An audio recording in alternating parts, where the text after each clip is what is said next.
Hey guys, it's Katie from Without a Crystal Ball. Welcome everyone to my channel.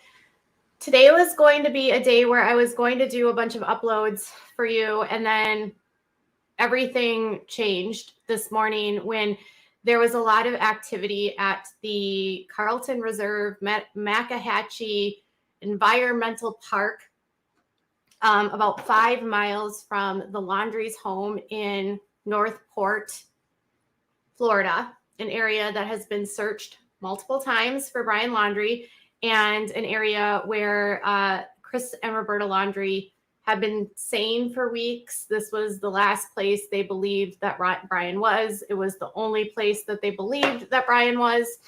And today, apparently, this morning, Chris and Roberta Laundrie, according to Stephen Bertolito, their attorney, contacted the FBI or the police yesterday and said that they intended to go to search this park, and they found items that now they believe is connected to Brian.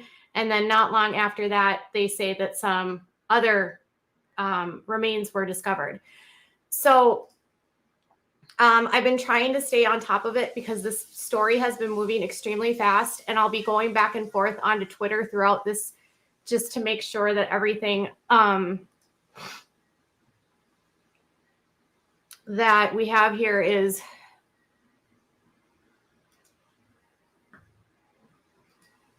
so give me 1 second. I've got to, there's been a lot of activity there. So Fox News earlier today was on the scene when Brian's parents were at the park. So apparently yesterday, the park opened up for the very first time in over a month. For more than a month, the park had been closed as they were searching for Brian. And it was the last place that Brian was believed to be seen because his car was found parked sort of butted up next to the woods. And Brian was, his Mustang was found. It was tagged by the police. Chris and Roberta Laundrie's stories about when Brian left for this hike kind of changed, which made everyone feel like there was some suspicious reasons around why would they be changing their stories? Why wouldn't you remember when your child went missing?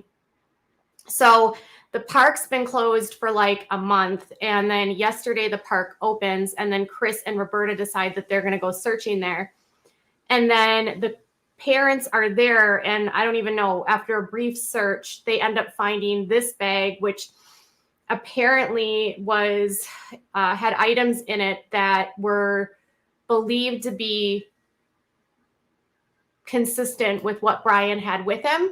And the FBI said that a backpack, I believe, or something was found. So there is a lot of people that are obviously saying, well, this is really suspicious. How is it that the very same day that Roberta and Chris go there? And mind you, this is the very first time that Roberta has been at the reserve since all of this has started. She claims to have gone searching well before all of this. This is them at the reserve. It's interesting that Fox News was actually like following them. So somehow Fox News was at the reserve. I don't know if this was before they closed everything off, but they were there searching. And then at one point, there was an officer sort of speaking to them. And this was actually from Fox Digital News on Twitter. It's really hard to hear the volume.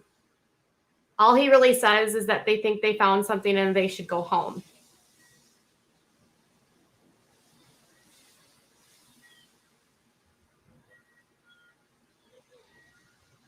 So this was earlier today. And at one point it looks like Roberta is wiping something off of Chris's face. So they appeared concerned with whatever it was that they were talking about. And again, the items in which they found was like it's a plastic bag that is a lot of times used in camping. It looks like it's a waterproof bag. Some people on Twitter were saying they thought they saw like a fortune cookie, which was right in this location, but I don't really,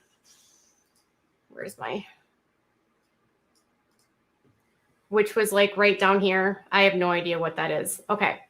So Roberta and Chris go searching. They go into the woods, and not long after they go into the woods, they find whatever it is that's connected to Brian, allegedly. So this obviously got a lot of people talking, and they send in canines. So Pasco County Sheriff's Office confirmed that the FBI had called them in. They sent in multiple canines that do human remains detection, and then a trainer went in and a couple spotters went in. So their cars were spotted leaving by Allison Henning from WFLA after the search happened, after some alleged remains had been found. So the dogs that were brought in were canine dogs that are specialized in detecting remains. So the FBI brings that in. And then not long after this all happens, let me see if I can find you the photo.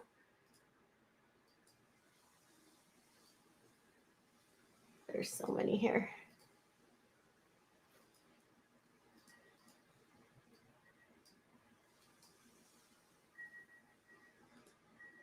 A tent goes up. So Eagle Eye 8, which is with WFLA, they see a tent go up in the area, and the tent goes up and it's underneath some brush. It's like in a sort of wooded area, and a bunch of people are sort of standing around this tent, and there's still on Twitter and on everything that they still are like, okay, what's going on? What is this? Why are they doing this? They also like cordoned off the entire area. So there's the tent in the woods, and that's what it is. That was like the best view that they could get underneath the tent of what it looked like. It looked like there was like a table, and there was like a cooler, and they did some resolution. And at that point, there was like 4 or 5 people sort of standing on the other side of the tent, which there was no visible remains that anyone could see. So if you're wondering about that, no. And then these up here is where you can kind of see the people that were standing back there, kind of looking down. And then the coroner arrived. So not long after, so the medical examiner arrives and then the coroner arrives. So they start getting reports that the medical examiner has been called. So this is the report from the Pasco Sheriff's Department.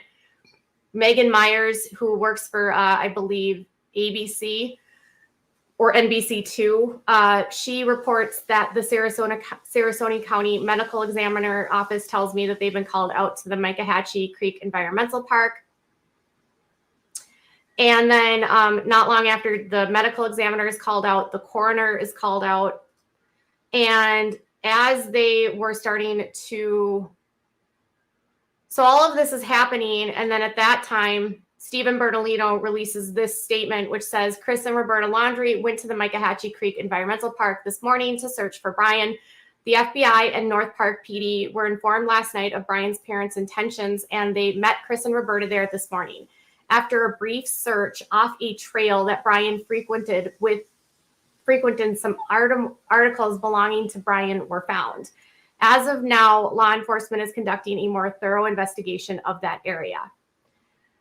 So at that point, still nothing had been discussed about what had been found. This is, again, what Fox News saw that guy holding. The FBI then later this afternoon came out with this statement, which says that items of interest were located at the Carlton Reserve this morning in connection with the search for Brian Laundrie. An FBI evidence response team is processing the scene.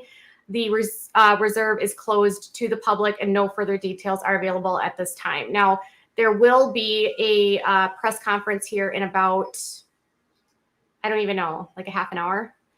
So there's all of these conflicting points going out. And then NBC, yes, the FBI is going to address the media in about 30 minutes. Thank you so much, Kimberly, for letting me know.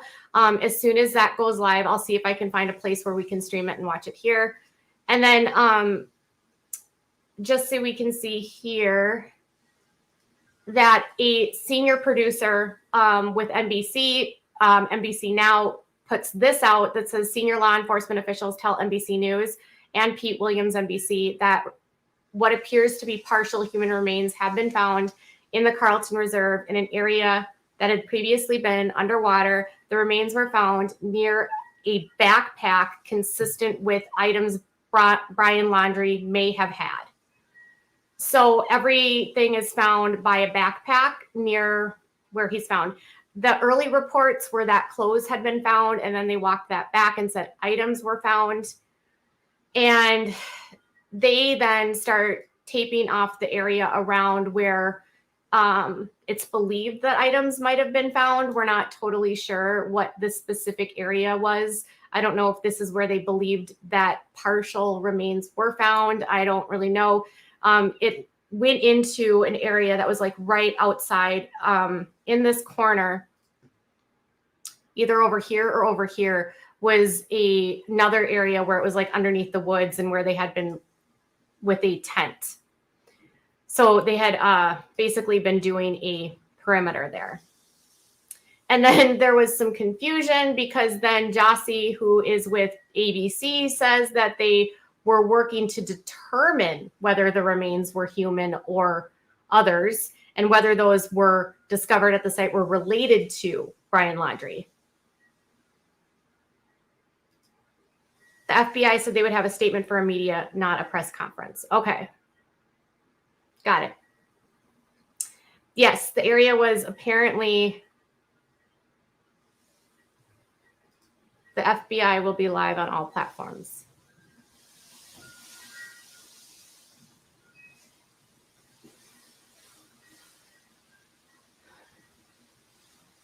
Okay. So they haven't been able to like determine.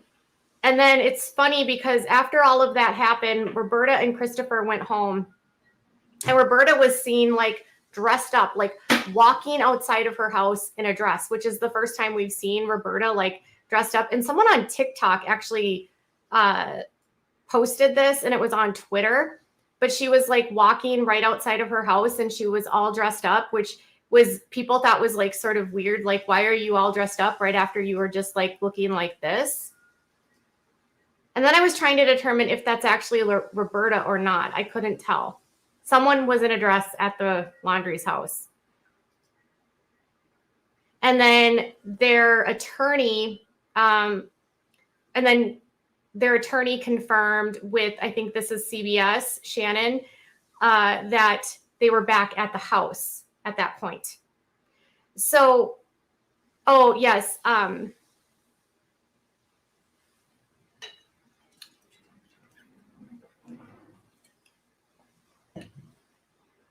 Yes. There's been no official word from anyone in the FBI that the remains are human. There's been no official word at all, which will be coming soon by the FBI. All we have is what NBC, had previously reported. What's this? Here's where you can see them like cordoning off that area. So it's pretty big. And you can see it's going right into that wooded area up here where I believe another tent had been placed. And they were using this tent out here as a post for the tape. So there was that. And then let's see what this is. Oh, that was the canines leaving. So right now there's a lot of moving pieces going on, but we don't really know what's going on with this in terms of like where and who and why. And obviously for a lot of people online, they think it's very suspect because Chris and Roberta were just out there and suddenly all of this stuff is found. I can't say or tell you like why that would have happened. I don't know how it came to be. I think it would be very odd that anyone would plant anything at this point. I don't know that there would be any reason for that to happen. So I'm trying not to entertain those kinds of conspiracies, but I don't disagree that it is odd. Like the very first time that, Roberta goes out there, suddenly this is found. And it's also for the first time after they've searched this area extensively for more than a month, and now it's just found.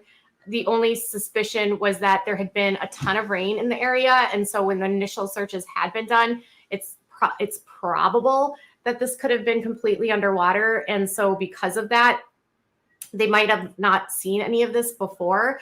They've been talking for the last several days that it's been really dry in this area, and they have not had a lot of rain this month so far. So because the water has been receding, a lot of areas have been drying out. And because of that, they've been able to look into different areas.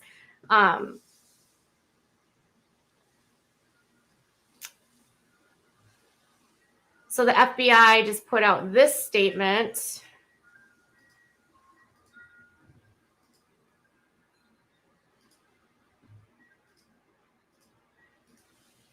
The FBI just put out this. It says FBI Tampa will brief the media at 4:30 p.m. concerning today's developments in the search for Brian Laundrie. The briefing will be held at the entrance to the Micahachie Creek Environmental Park at 6968 Riverston Road in Northport. So they're doing their press conference here in about a half an hour. So the lawyer said that Brian, under the laws, could contact him. I wonder if Brian contacted the lawyer and said this is it and gave a location to the parents. Yeah, I'm not sure. Sweet, who says that she is in Florida, says they have finally not had a lot of rain there, so that's good to know.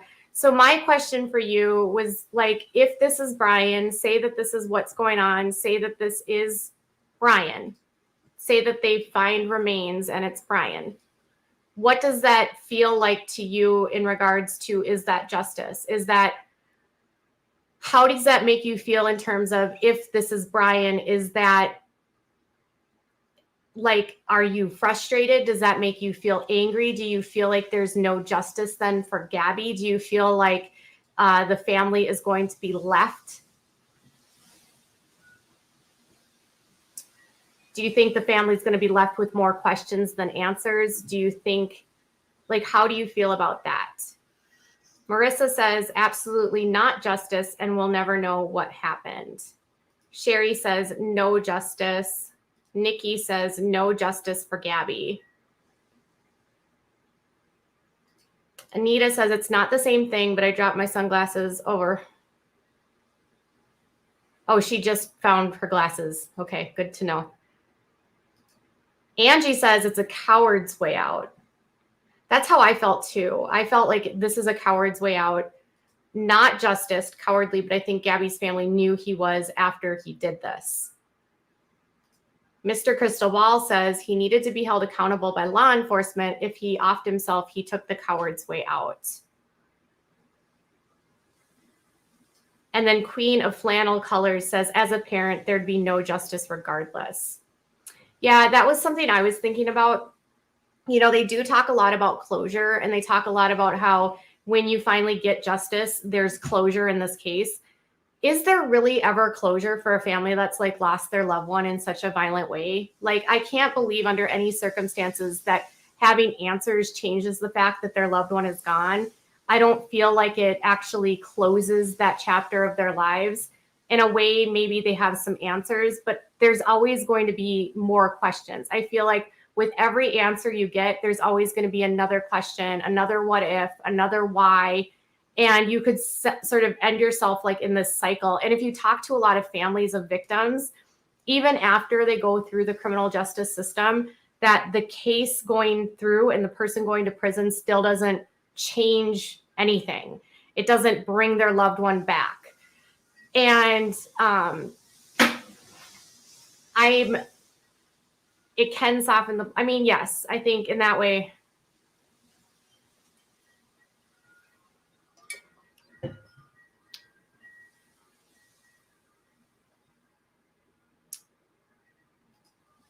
What if they were killed by a killer that's on the loose? I don't know that, Michelle. Sylvia says no closure for either fam. So that was my other question is, obviously the Laundries have been getting a lot of hate online.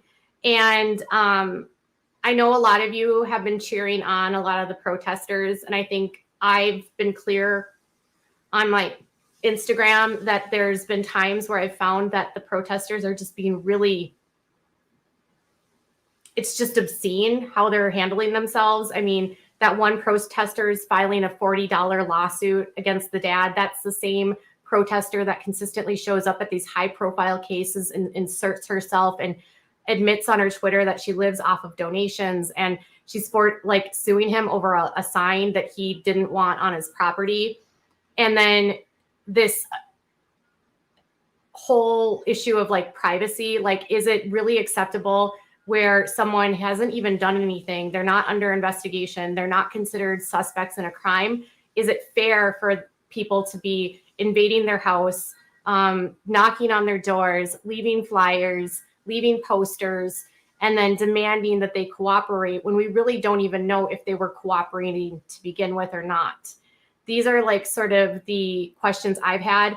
I think the biggest thing is that a lot of people are still upset with the Laundries. So let me back this up. If this is the case, if Brian has passed away, this means that the Laundries were not lying about his location, right? That this also means that they did not lie that they believed he was there. They did not lie that they believed he might harm himself. So it would change some of the aspects of it in that they maybe weren't being deceptive as the way that it was being painted. It doesn't change the fact that when Gabby was missing, they were not responding at all to the Petitos and the Schmidts, who wanted answers about where Gabby was. So it's two separate issues. When it comes to the Gabby situation, I think it's fair to still be frustrated and be mad and be angry. But in regards to the Brian situation, we don't really know that they were lying. And if they found Brian, they weren't necessarily lying, if that makes sense. And I think this is actually the biggest issue for most people, is that they refuse to speak to Gabby's parents. And this is the part for me that definitely makes my heart hurt as a mom. There's been all of these rumors with different people coming out and speaking that maybe Roberta and Gabby didn't get along. Maybe there was some, tension between the Laundries and the Petito families. And I always said that I just really, I really don't know, what we don't know about the relationship. And that's the part I've never really understood. We don't know their dynamic. We don't know if they got along. But I also think it's really crappy of them not to return phone calls. Why wouldn't you have done that? Why wouldn't, when someone is pleading with you to go forward and to move forward, why wouldn't you at least respond to his parents or her parents? Why wouldn't you tell them what's going on? This person says, we don't know what Brian told them, but Gabby, there could have been a reason they wouldn't talk. I don't know. It's possible. We don't know what Brian told them.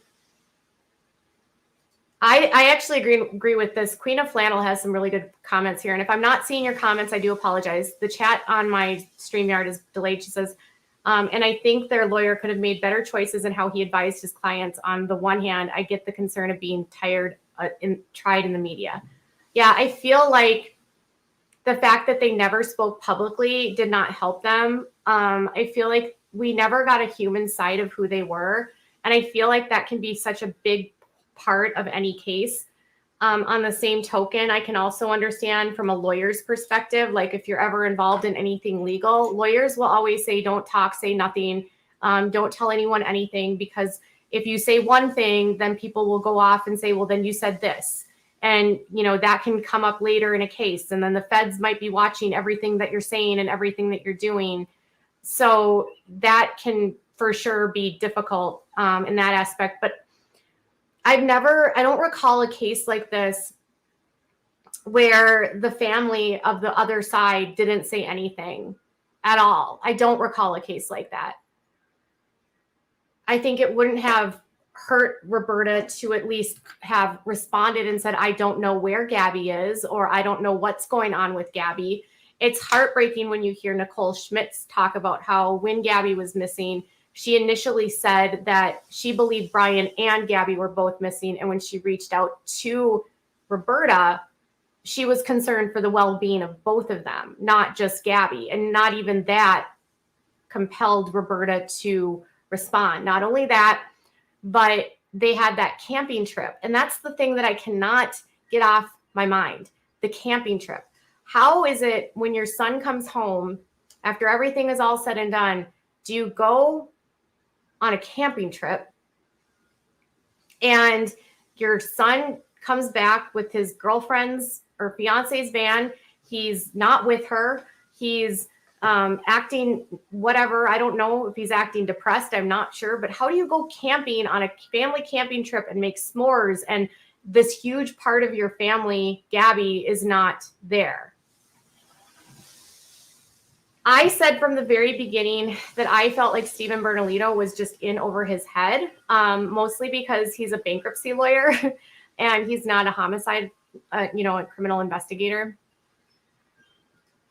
Did they find the storage unit that they kept, and did they search that? It seems funny that they only found those items after the parents went in for the search. Yeah, we just talked about that, but it is odd. And I do believe they found this. I do believe that they searched the storage unit, but don't quote me. But it's also interesting that the Petito and Schmidt family said that they don't have any of Gabby's belongings back yet, which is really upsetting if you think about it.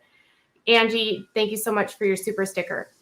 So Lego says it was a farewell goodbye. They knew he was going to go on the run. Kira says, my dad was an attorney who had too many clients talk to the authorities and it would hurt their case even if they were completely innocent. That can happen too. Catherine says, I initially thought he might have contacted his parents to say he didn't want to be around anymore, but it turns out there were partial remains of Beals, then that wouldn't have happened. Yeah, and it's not clear yet. They haven't said whether or not it's Brian or not. Just that the FBI is going to be making a statement here in like 15 minutes. What do you think is the possibility that they're going to say that they found Brian or that they found remains? The last time they had a press conference, I just want to sort of circle back to that, I believe was when Gabby's remains were found, the FBI at least. The coroner in Wyoming had their press conference after the full autopsy was done, but this is the first time the FBI has had a press conference of any kind. Thank you for your super sticker.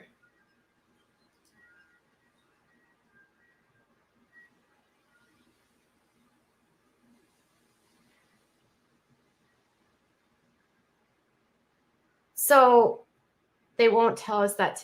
So here's what I don't know is there's multiple reports online on Twitter that it might be hard to identify anything right this point, just because, if it's Brian and he's in the water, that would be not easy. It would be challenging in that respect. So I don't really know if they would be able to immediately identify him. If it's only partial, like what does partial mean? Does that mean it's like a torso? Does that mean it's a leg? Does that mean it's a finger? I don't think that we're going to get answers regarding what happened, how it happened, especially if they just found whatever was found today. Teeth? You think they found teeth? Taylor says a gator ate him.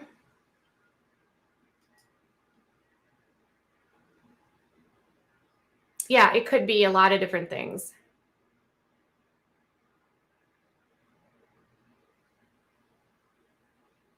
All they've said is partial.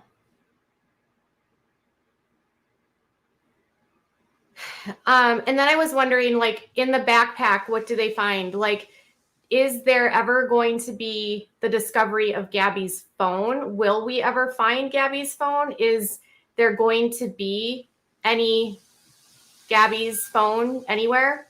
We do not have Gabby's phone. They don't have Brian's phone that we know about. Gabby's family has not received any of their items at all. It's very disconcerting in that respect too. And Taylor thinks a gator ate him. Snow in September said, at first I was convinced that the Laundries tried to help Brian escape. They knew what he did. Now I think he told his parents a bunch of lies and tried to manipulate his parents. I will say this, that I kind of felt like that it was John Walsh really put out this idea that he was on the run, that he fled, that he was convinced that he fled. And I remember listening to John Walsh thinking, yeah, that's probable. John has a lot of experience with fugitives. It's not uncommon. Maybe they did give him a head start. But then I was looking at the Laundrie's background, and there's no criminal history for them. There's really nothing notable in their life that would make it seem like they would somehow get entangled into some sort of criminal conspiracy.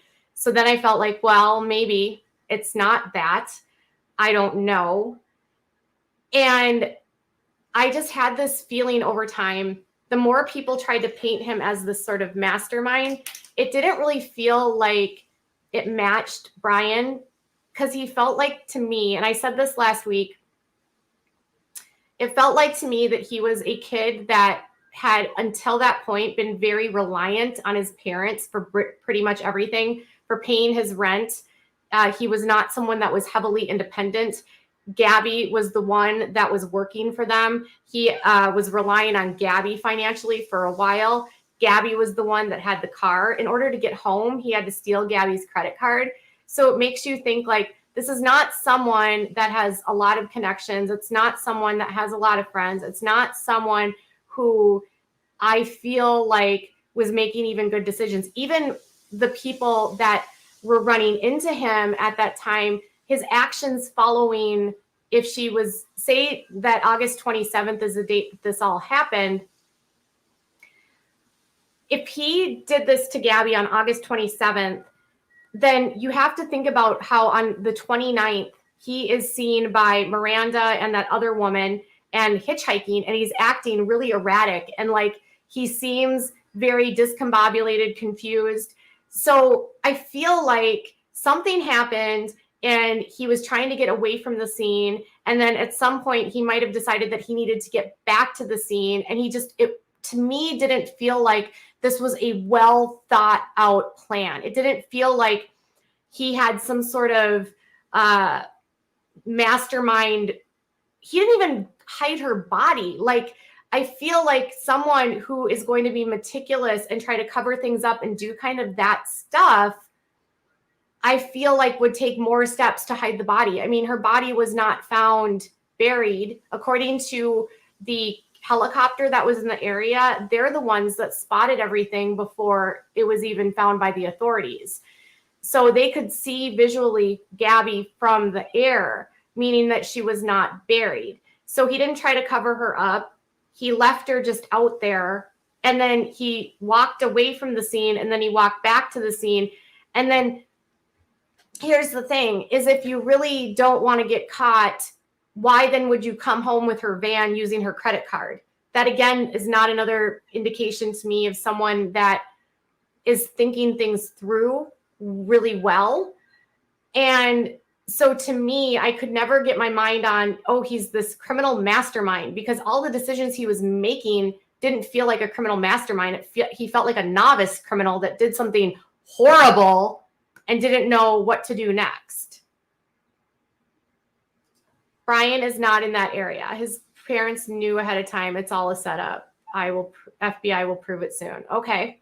So if that's the story, we'll find that out in the next few minutes. You have been calling it out a while. Others were saying that he's too stuck on himself to unalive himself. Yeah, something about it just didn't seem to fit for me. That doesn't mean that what he did to Gabby is at all acceptable, because it's not. It's not okay. But there are some criminals that are meticulous and methodical, and then there's others that are not. And he seemed like the are not part. So this idea that I was trying to imagine this sleuth of a kid that couldn't basically wipe his behind by himself because he relied on his mom so damn much and Gabby, how is he going to be out in the woods? It didn't make sense. And then even his family said, or his sister said, he's really not that much of a survivalist. He's a camper. And even Stephen Bertolino said he's a camper. He's nothing more than a camper. He's not some sort of survivalist. So that's kind of how I felt.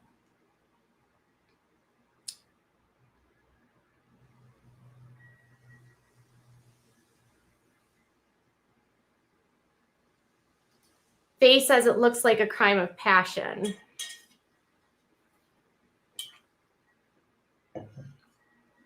Queen says, he struck me as someone who committed a crime he probably didn't intend to commit and then kind of disassociated, like his brain blanked out. Yeah, I don't think he was thinking very clearly. The FBI likes to be right. This press conference is because the case has been most likely solved, according to Cynthia. That's Cynthia's opinion, okay? Rebecca says he's definitely no mastermind. Agree, crime of passion.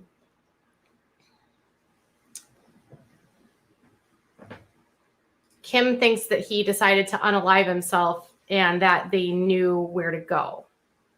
That's another theory. You don't need to have, this is also very true, Kirsten. You do not need to have a criminal history to commit a crime. No, you don't. But I feel like in the criminal cases that I typically have covered over the years, that a lot of the criminals that end up getting caught for really big crimes were committing smaller crimes along the way. And even if they hadn't been caught, if you look back at their lives and what they were doing before they committed their crimes, a lot of times they were doing things that were under the radar, that were illegal. That doesn't happen all the time. I mean, plenty of times there's people that completely, I think of the BTK guy that was a church-going person and that had this really well upstanding life, and then secretly all these other things were going on that nobody knew about.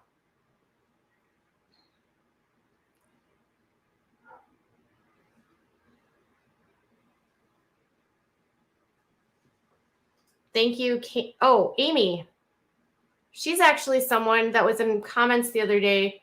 She's been in the news. I looked her up the other day. Amy saved her children from a tornado. There was this huge tornado, I don't even know, 15 years ago, Amy. And her sons were stuck in her house, and she went in to save her sons, and she's paralyzed now, but she saved her sons' lives. And she's been featured on Oprah and on the show about rehab, Extreme Makeover. It's pretty incredible, the people that are watching. You have no idea who's watching you. I'm glad to have you here, Amy. And you're a great mom for doing that.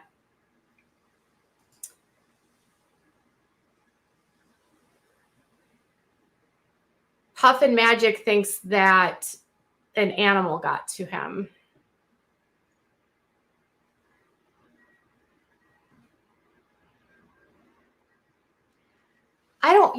Crime of passion, I don't know if that's the right term, crime of rage.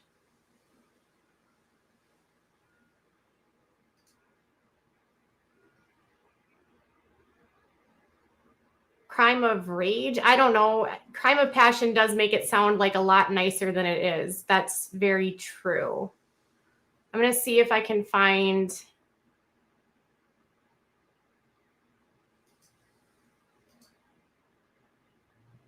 watching and getting updates from us on WFLA and other media outlets as well. Here's what we know from the FBI. At 2 hours ago, it would have been 226 items.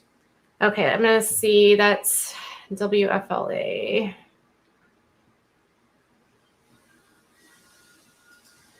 Okay, so someone with CBS says one source told CBS that a small part of a body has been found, which will complicate identification efforts. A small part of a body. CNN is talking about it. Yeah, I'm trying to find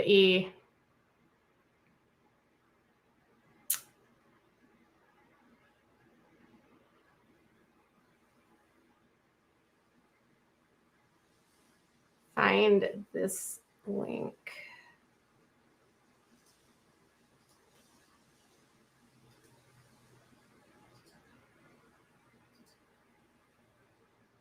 The FBI is getting ready. I'm just seeing if I can find someone who is, if it's on Twitter somewhere, before I go live here.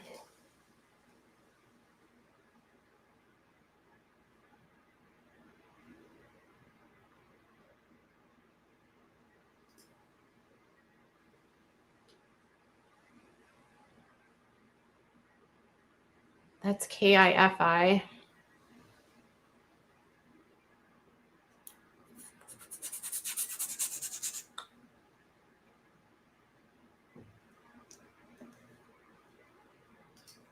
A small body part.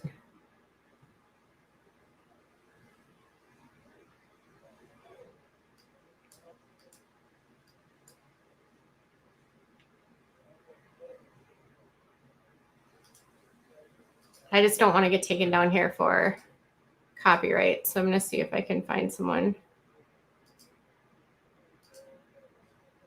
Viewers, we will be staying on top of this here for you. Right now from Fox, waiting for the FBI press conference. It hasn't started yet, for those of you that are wondering. Yes, they are. Just to show you, this is live right now. That's Local 8. So that's on Local 8 News.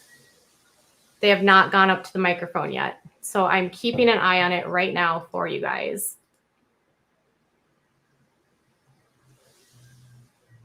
Do WFLA, a lot of channels stream them?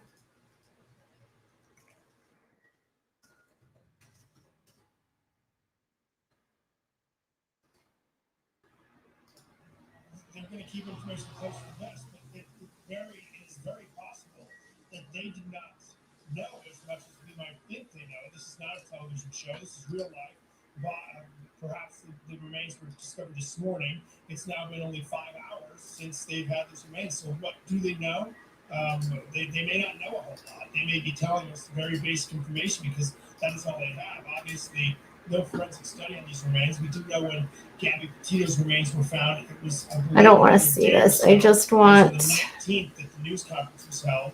Hold on. The remains were found. They identified. I'm not trying to see the chat here. We did not find out the remains Hide. until I believe a day or so later. So patience with the investigators at this point.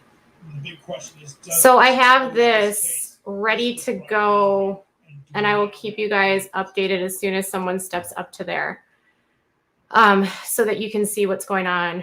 But yeah, Aglena says they planted those items.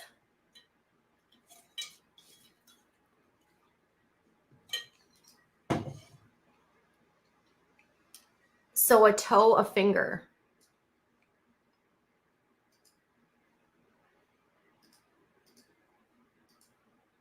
Oh, here they're coming. Good afternoon, Josh Taylor with the Northport Police Department. Thank you for your continued diligence on this story, and thanks for your patience. As you know, the Northport Police Department has worked collaboratively with the FBI throughout this investigation. So Special Agent Michael McPherson is going to make a prepared statement. There's not going to be any questions today, but hopefully it answers some of them. Thank you.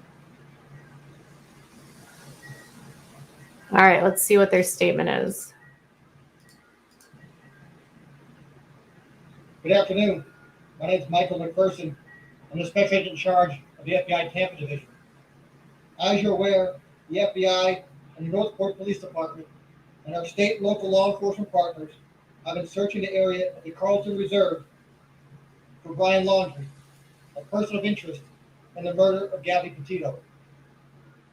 Earlier today, investigators found what appears to be human remains, along with personal items such as a backpack and notebook belonging to Brian Laundrie. These items were found in an area that up until recently have been underwater.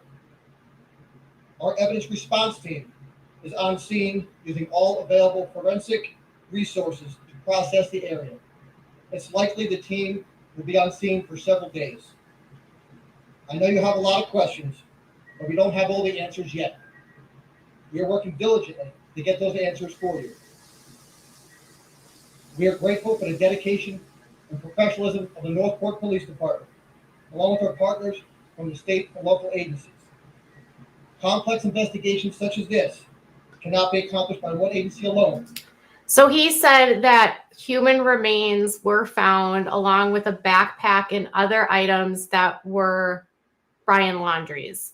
So it sounds like the fact that they found items that were Brian Laundrie's and then the remains were next to them.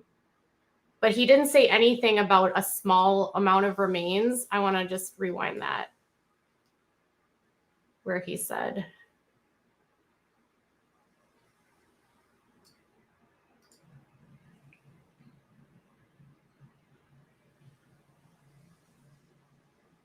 Good afternoon. My name is Michael McPherson. I'm the special agent in charge of the FBI Tampa Division. As you're aware, the FBI and the Northport Police Department and our state and local law enforcement partners have been searching the area of the Carlton Reserve for Brian Laundrie, a person of interest in the murder of Gabby Petito. Earlier today, investigators found what appears to be human remains, along with personal items such as a backpack and notebook belonging to Brian Laundrie. okay, Investigation to close. Thank you. okay, so they found a backpack and a notebook that were belonged to Brian Laundrie along with human remains. We have no additional comment related to today's activity, so we ask the public cannot be accomplished by one agency alone, but there's just too many agencies yet. We are working diligently to get those answers for you. We are grateful for the dedication and professionalism of the Northport Police Department, along with our partners from the state and local agencies. Complex investigations team will be on scene for several pack and notebook belonging to Petito, along with personal items such as a backpack and notebook belonging to Brian Laundrie. Today, investigators found what appears to be human remains. What appears to be human remains. So it looks like they're still going to have to. There was this tweet out earlier that they were trying to verify that it was actual human remains, and they found a backpack and a notebook belonging to Brian Laundrie. The ongoing investigation, so we ask the public to maintain distance from any law enforcement personnel, equipment, vehicles, and other related activity for the safety of the public and to protect the integrity of our work. We have no additional comment related to today's activities. Our FBI Denver office is the lead investigative agency, and all future inquiries should be directed to them. We appreciate the tremendous support from the public and continue to ask for your assistance in bringing this investigation to close. Thank you. Okay. So they say notebook, they say remains that appear to be human, and they say a notebook and a backpack that belonged to Brian Laundrie. So I'm guessing that Chris and Roberta, when they were standing off to the side and looking at some items, I'm guessing perhaps they were trying to identify things to say, is this you? Is this, does this belong to Brian? So this is similar to what happened with Gabby. If you remember, they said that they believed they had found items and remains that they believed to be Gabby, but they had to do a forensic evaluation. So I'm guessing this is going to, they have enough information at this point to go on and say that they found items that are Brian's, and they had enough information to say they had remains. And I'm wondering if there was something, yes, they said apparent human remains. So apparent meaning it could be an animal, but they believe they have enough evidence to believe that it is a human. They did not say the investigation was closed. They said if other people had any information to go to Denver, and they would be able to determine if they had information to help them bring this case to a close.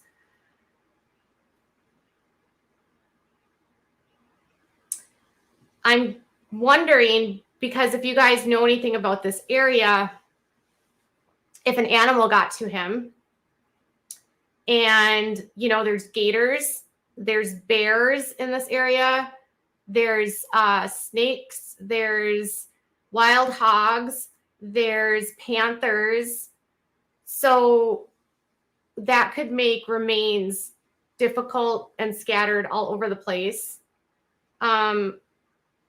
Human remains are going to be very different than a panther's remains. I think it would be easy to determine if it was a panther or a human. Same with like a boar or a human, a bear or a human. There's going to be a lot of differences there. So it was previously underwater. Yes. So if it's previously underwater, there could have been just bones left, really, if you think about it.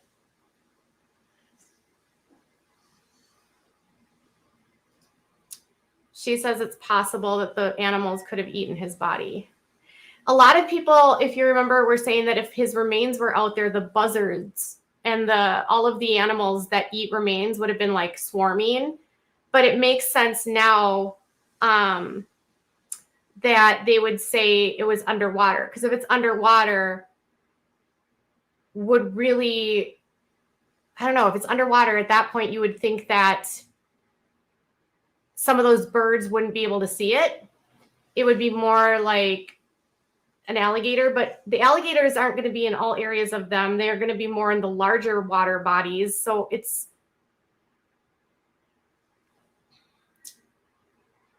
yes, cadaver dogs would be able to differentiate as well.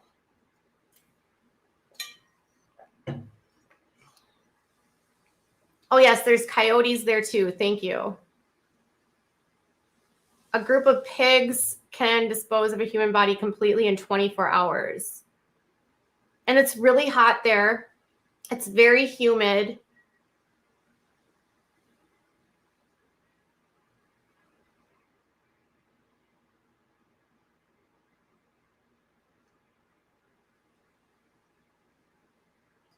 Someone said that a couple YouTubers were in the area yesterday and they heard buzzing and they like flies and they kept trying to figure out where they were coming from. The bush was too dense. And yes, the authorities are not going to identify Brian without a full forensic examination. I think, so we don't know for definitively that it's Brian. We just know that his items were found where these remains were found, it sounds like. And that's a higher probability that it's likely him. So until they know for sure, they won't be able to say. And he did say that it was going to take several days for them to process the scene.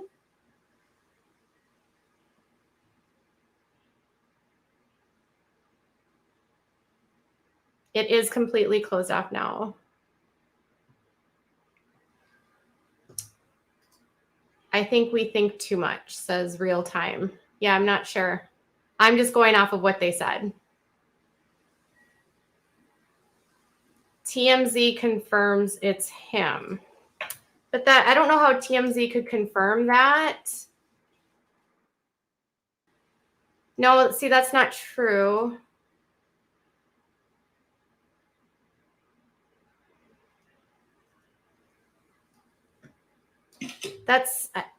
That's not true. I'm just looking at TMZ right now. And it says no identity confirmed. So no, TMZ did not confirm. That's not correct. FBI confirms that remains were found, but no identity of remains by the FBI. So the FBI, I mean, TMZ is not going to get any more information than anyone else at this point. The FBI made their statement on the situation, and they're not going to make, they said they weren't going to take any more questions at this time. Can we talk about how we feel about this? Like, is it wrong to be disappointed that they didn't find him alive? Sure.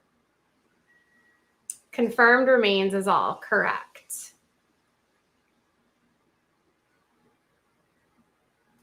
No, they did not. I'm literally looking at TMZ. And if they did confirm that it was Brian, there is no identity yet. It says FBI confirms remains found, no identity yet. The FBI didn't have much to share, only confirming both a backpack and notebook were found in an area near where what appears to be human remains. The agent said that the spot had been underwater. So they just repeated what everyone else said. I'm reading the whole article, and at the very top of the article is the last update. So I'm going off the last update, which was at 1:37 p.m. The FBI didn't have much to share, only confirming both a backpack and notebook were found in the area near what appears to be human remains. The agent said that the spot had previously been underwater, and the investigation team will need several days to finish gathering evidence.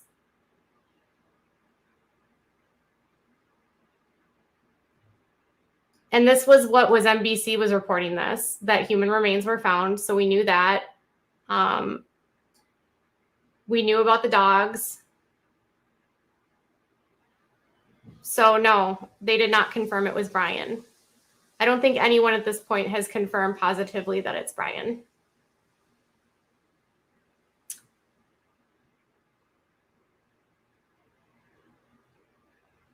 Yes, just the notebook and backpack they said were Brian's. Correct.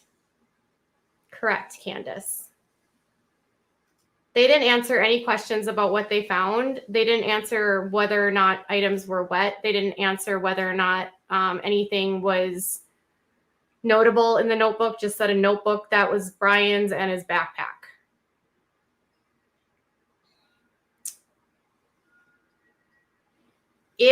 Well, here's the thing. Let me show you that picture again of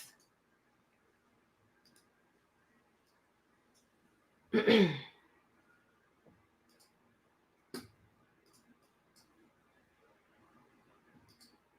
bag looks like it was waterproof to a degree. I mean, there does appear that it's got a hole in it, but let me see if I can pull this up for you. So that's a bag. That would have been a part of a bag inside of a backpack. This bag is like a waterproof bag that has like, it closes on the top. So it has a hole though at the very bottom. You can see like right here, there looks like there's a hole in the bottom. So, but there could have been stuff in there that didn't get a lot, or maybe that's not a hole. This bag was found.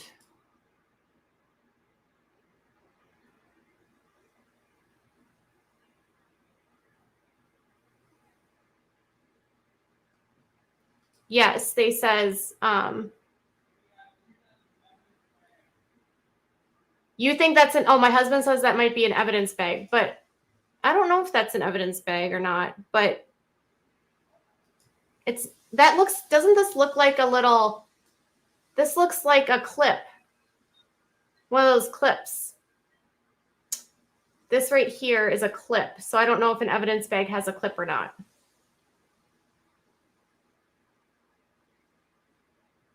Other evidence. Oh, so other outlets said that it was an evidence bag. Got it. Okay.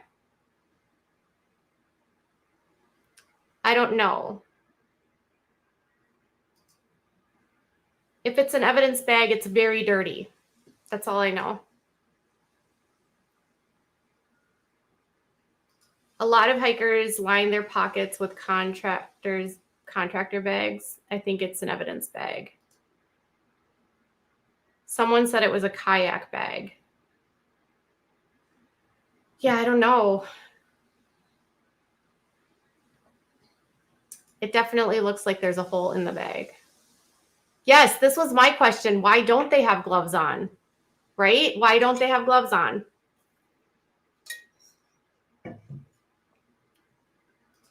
Carrie says it's a bag to collect water that you hang up off the ground, and it's a survival item you can buy. Water bag.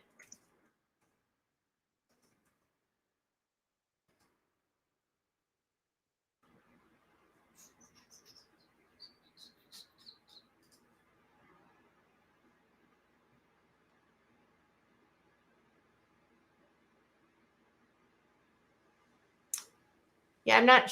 Does that look like a water bag? I'm looking at water bags, but it doesn't look. It could be a water bag. I don't know. It's hard to know.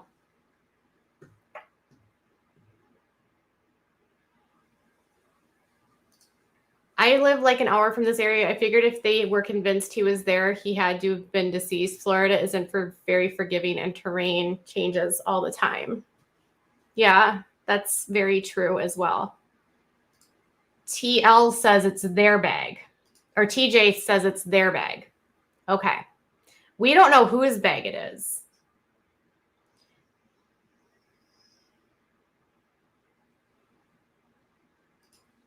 She thinks it's more of a dry bag. Everyone has an opinion on what this bag is. It is weird that they don't have gloves on, but it's hard.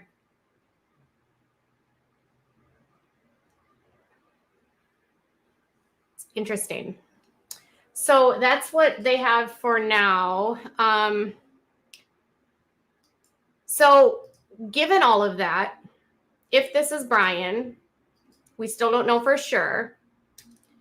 How does that make you feel that he could potentially be no longer alive? Does that change your opinions about his parents? Does that change your thoughts about his parents over the last several weeks? Does that give justice for Gabby? You are pissed off. Tara says it is a bag, official confirmation.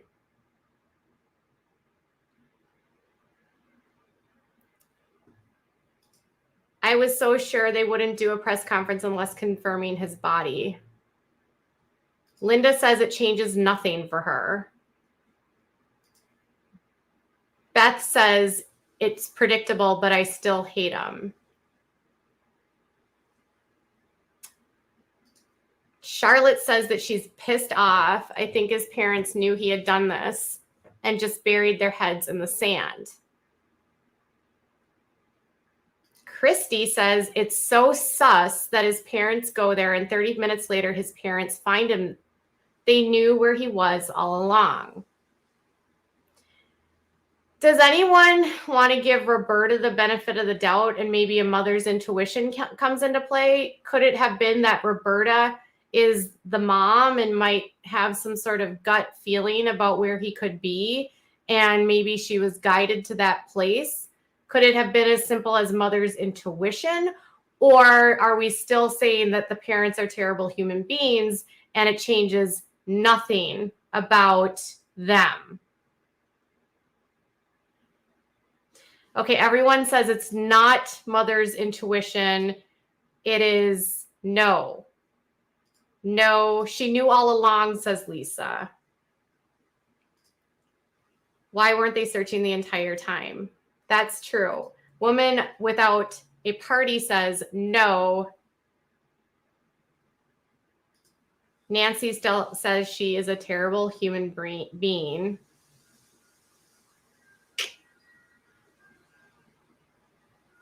Could it have he confided in his parents and they hurt him. Oh, that's a conspiracy. I am definitely not. I had a dream about that a while ago, but I feel like that's just one of those, when you don't have answers and you just want to make something up. Like that was when I had that thought. I was like, that's just not probable to me.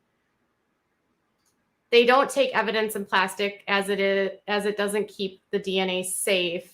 They use paper bags that helps keep the evidence and DNA breathing. Thank you, Average Savage, for that information. Margaret says, no, they helped him escape, planted those items, and were ticked off when it rained and covered it. Miss Gruffalo says they planted it to fake his death. It's probably just a toe or something.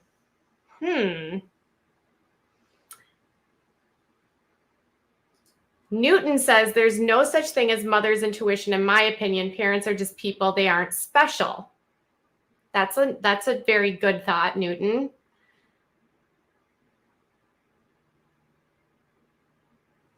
Yes, this is the question that Monica has, like what everyone has is all of a sudden now Roberta goes to help search whatever. Okay, so what I would like to do, as I said that, and I've been trying to think about this for a while, I wanted to give you guys an opportunity to share your thoughts and feelings. But before I do that, I want to take a short intermission. But I'm going to allow, if you're ready and you're interested, to join the stream and share what your reactions to this are. If you join the stream, I just want to you be respectful. No cursing online, on live. Try not to use graphic language. Try to keep everything PC here, and make sure that when you say things that we are saying like, it's my opinion, it's my belief, so that we're not putting ourselves in a situation where we're making claims against anyone in this case without knowing factual information. So I'm going to share a copy on my clipboard here, and I'm going to put it here. So if you want to join the stream, you can. You don't have to use your video if you don't want to. And then I'm going to take a small break. I'm just going to fill my water up, and then I will allow a few of you to join, and then we'll be done. All right. So let's do this in 2 seconds.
We've got a couple people here.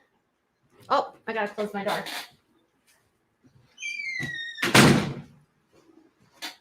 And Frida is in the room. Whoops. Let's see. There's Frida, for those of you wondering. All right. So we have Kathleen. Hi. Hi, sorry. I didn't know how this works. What are your thoughts on today's news? I know that what water bags are because I've been an active kayaker and stuff. That's not a water bag, or a dry bag. But I do think that if you look, I think I said this in one of your posts recently. If you look into stealth camping, Mm-hmm. you can even I don't know how to message over YouTube, but stealth camping, it's totally plausible that he's out there and planting stuff. I also think that his mother's intuition could simply be a mother's I just don't want to have to deal with your stuff anymore. So you think he could still be out there and that he's planting evidence and that he's stealth camping? Yeah. Okay, those are Kathleen's opinions. Yeah. I mean, it's just possible. I camp a lot. I'm in Minnesota. Hi, by the way. Oh. But yeah, I think it's totally possible. I mean, I've camped off grids, kayaking and stuff for weeks at a time before. Well, these are interesting opinions. I hadn't really considered that. I don't know. It's an interesting theory, says Aaron. So thank you for that theory. Yeah. So she says that Roberta was done with, Kathleen says, oh, and thank you for joining. Sorry.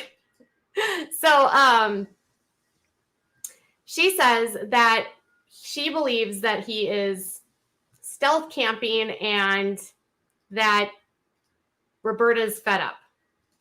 So what do you think? Anyone else that would like to chime in is welcome to join.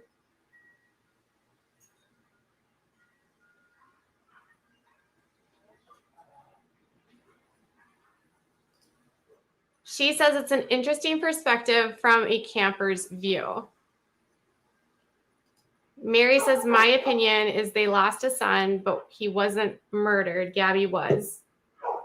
But I wanted him caught to go on trial, and I wish people dead. I don't wish people dead. Okay. Ashley. Hi. Nice to see you, first of all. I know, I haven't seen you in a minute. How are you? Good? How are you doing, sweetheart? Good. I need to turn off my TV. Hold on. Okay. Oh. Ashley is one of our longtime subscribers.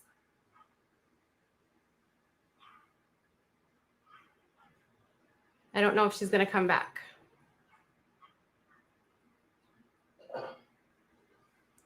Gabrielle, in the meantime, says, I don't know what to think. I'm upset over the Laundries ignoring the Petitos when Gabby first went missing and getting a lawyer immediately. I know. I am too. I find that part really frustrating as well.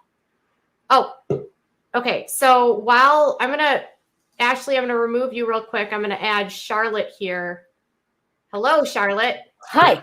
How you doing? Good. How are you? I'm good, thanks. It's really late here, so I need to get on, but I can't stop listening. I think Roberta's known about this. I think they had a plan and it has gone terribly wrong. I think they knew he was capable of living out there for as long as he possibly could. And the weather, the animals, which we do not have in the UK, by the way, so I don't know much about that. Yeah. I think it's just I think it's gone wrong. She hasn't heard from him or had a sign from him, whatever the way they've been communicating. And that's why she's gone out in the last however long recently. And they've all of a sudden found his remains, if they are his remains. I think she knew all along. And she's probably now thinking, oh God, I've lost a son and I'm probably going to end up in prison because I definitely aided a criminal. So I just can't believe that they didn't know when he was that close. So you feel like she knew where he was and that whatever happened went wrong. Yeah. And that it's not coincidental that the minute she goes out there, they're able to find him. That's how long have they been looking for him now? The odds of that happening That's just ridiculous. Let's be real. It is very, I mean, it's very coincidental. Yes. Yeah. And I don't really believe in coincidences to that extent at all. No. So Charlotte doesn't believe in coincidences. Does anyone in the chat feel like, do you agree with Charlotte's point of view? I think that's actually an interesting take. I was wondering, it was interesting, right? That she goes out there and suddenly they find everything, right? Mm-hmm. How do you know exactly where to go? Exactly. And they've been looking for weeks all over the place. They have spent so much money on resources out there. They wanted to find him. They've tried everything. And the moment she goes out there, and also things have kind of quietened down over the past few days. Why all of a sudden, what made her go now I'm going to help out after all this time? Right. You know, what was it, because things were getting quiet and she hadn't heard anything? So it was kind of a mother's worry of being like, where is he? You know, that kind of thing. I just can't believe, I mean, maybe I'm wrong, but I just can't believe for a second that they didn't have anything to do with it. I think the moment he got back with Gabby's van, they formulated this plan and they got him out of there, for sure. There's a lot of things that don't make sense to me when you think about it, Charlotte. Mm-hmm. Are you a mom? No. Okay. I'm a mom. And I just think about things like, if my son was out for weeks at a time and I had no idea where he was, I would not be in my house ordering takeout, going to Walmart, doing nothing, never making a plea, never trying to do anything. And then suddenly the one time I do go out, I find him. Magical. It like, is. Come on. I just can't believe she hasn't been I'm not a mum, so I don't know. But from what I've seen, she's not what I would expect a grieving mother, and he's not been a grieving father. That's not what I've seen. And if your child was missing, no matter how old they are, you are going to be exactly like you said. You're going to be out there looking. You are going to be worried sick. It doesn't matter what they've done. You just want them home, and that's not what they've been doing. So I just can't believe for a second there isn't something more sus about this whole thing. Okay, so I hope you find out. I want to know if you agree with Charlotte. Is the suspect that on the only day that Roberta goes out, that suddenly Ryan is found within only moments on a very short search? Does that mean that she knew more than she was leading on? Or tell me if you agree with her point of view. You can say yes. As well, do we know did she just leave them there? Yeah, I don't know. We know that she could have gone, all right, yeah, game's up. I haven't heard from him. I'm scared. I'll take you to where I knew he last was. Yeah. You know, or did they come across him, or did she actively say, game's up? Do you see what I mean? I do. Yeah. So I don't know whether that's a thing. This is an actually really good perspective. I might ask you to come back on. I'm going to allow Ashley to say something, but you've got really great insight, Charlotte. Thank you. Thank you so much. I'm so invested. I know. I think a lot of you guys are. Yeah. Thank you. No problem. Thanks for joining. Okay. Now we've got Ashley's back. Hi. I had to turn the TV off so that we wouldn't have a awful echo. You're fine. So what are your thoughts? I think that he planned to kill Gabby on this trip, and that he knew that he was going to get in trouble when he killed himself. You think he planned the stuff with Gabby, Yeah. but he didn't, and he knew he was going to get in trouble, so then he unalived himself. Yes. Okay. What about Roberta going out there today? Thoughts on that? I think that she already knew everything that happened, and that she probably and that's why she didn't react to anything, but she waited because of the simple fact that she didn't want anybody to think that she knew already, and then found a time that she thought it was nice to maybe go out there and show everybody where he was. Isn't it interesting that it happened the day after they go public? That's what I'm saying. Right. So did she know that he was, do you think it's his remains? I mean, part of me just thinks they wouldn't make a statement if they didn't believe it was his remains. I do believe it's his remains. So And do I you think he probably killed himself there, since that was a place that he spent time. okay. Do you think Roberta knew that ahead of time, or Yes, and that's why she didn't act strange. She didn't act like a mother who was missing his kid. Her kid, sorry. there is this thought process that a lot of defenders of the Laundries were saying that maybe they knew that if he were captured, he would have been up for the death penalty regardless. So they knew what his fate would be, and so they weren't like telling the FBI what they knew. I agree, possibly. Interesting. So Ashley says that she believes that he went there, he unalived himself, that Roberta knew, but she didn't say anything. Why wouldn't she say anything, though? Because she doesn't want to get herself in trouble as an accomplice. Oh, so Ashley thinks that Roberta helped Brian flee, but then knew that he unalived himself, but didn't want to help because she was afraid that she's an accessory after the fact. Exactly. Okay, I'm on it. Does anyone think about what do people think about that theory? Does that theory make sense? I mean, that's an interesting thought. And this is another question, because when the FBI put out that statement, when they put out his indictment, and then they also put out the statement following the indictment, they said that they were committed to anyone involved being held responsible. It's easy. Huh? Okay, I can't hear myself anymore. I'll be right back. Okay, I'm going to add Jen now. Oops, hold on. I've got Jen. Hello. Hello. So I think first of all, Brian's a little B. Okay. Brian's a little B. Little B. His mom totally knew what had happened. As a mom myself, if my son came back from a camping trip without somebody that he was traveling with in their vehicle, we would have had to hold on, stop, wait a minute. I don't care who you are, my son or not, we're going to have a situation. So she totally knew that he did something. Okay. I think the original plan was to help him get out. Okay.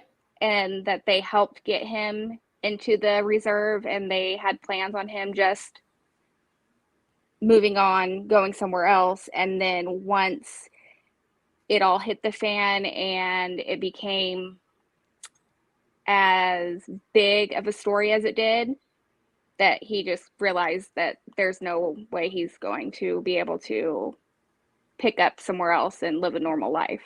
And see, my thought, and this is my thought, and I like where you're going with this, is the reason why I thought that he might have unalived himself for very early on is because he was the kind of person that did not want to ever be confined to any one space. Like, he was a nature person. So what's like the worst thing that you can do to someone who loves nature and wants to be like off the grid?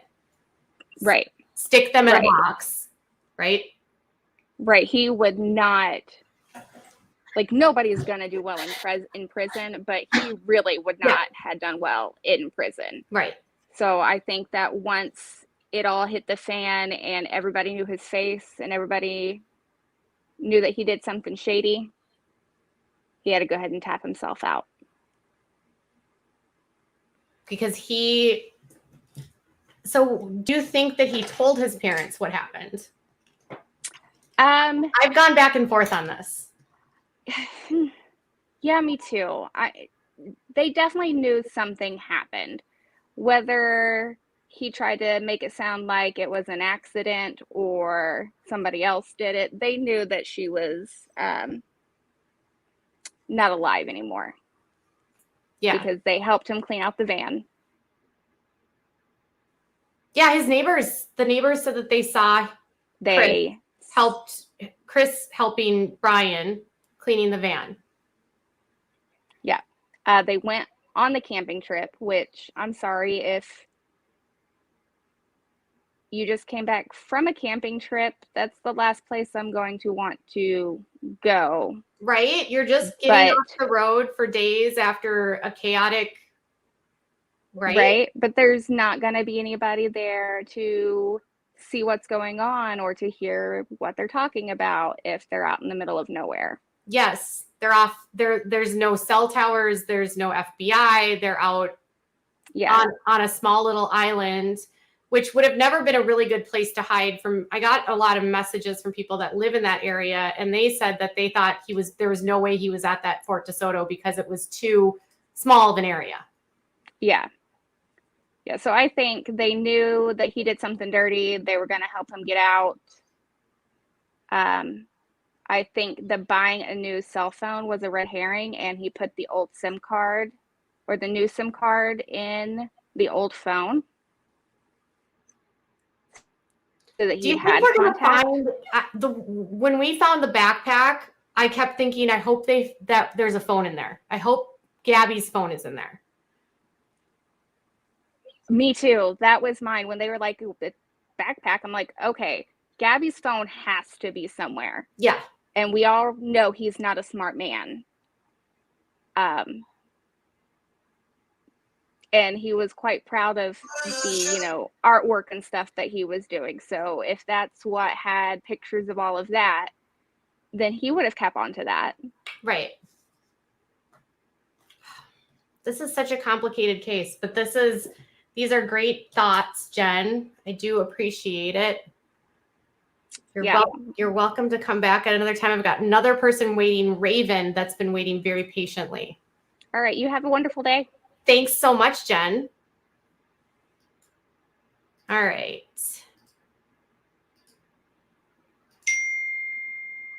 Raven, you're muted.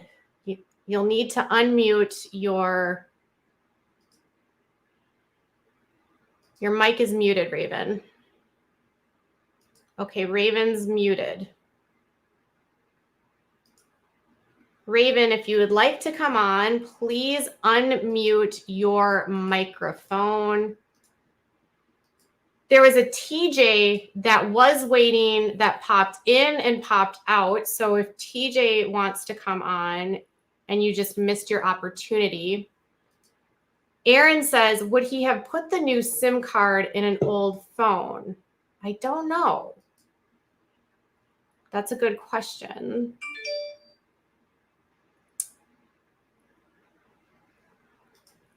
Wouldn't have to try. Kathleen says, you are hosting this all so well. Oh, thank you. Okay, Deborah, Raven is still muted, so I'm going to kick you right now because not only is her video off, but so is her audio so maybe you can try to come back in, Raven, and do this. We've got Deborah now. Hey, sweetie. Hi. I am so excited to talk to you, and it took me forever. Like, I had to reset passwords and whatnot, so I'm dedicated. You're dedicated. Yes, this isn't really comments. I think everything's kind of been covered, but it occurred to me today. We just had a full moon this morning, 10:45, and we just left what we call Mercury. Mercury retrograde. Yes. And Mercury retrograde, which started September 18th and just ended 2 days ago. Like, communication's really bad, and you can't get answers. You don't need to make any decisions, that kind of thing. So I kind of just feel like there's a connection there. Getting out of Mercury. Yes, coming out of Mercury retrograde kind of help things get settled. If that makes sense. I'm a hippie. That's fine. Like, everyone has their opinions and their thoughts. And so the full moon, you feel like, brings the answers. Well, I just feel like there's a lot of things going on. I've seen a lot of people go through strife over the past month. And you think about the Petito family, and looking for answers, not getting the truth.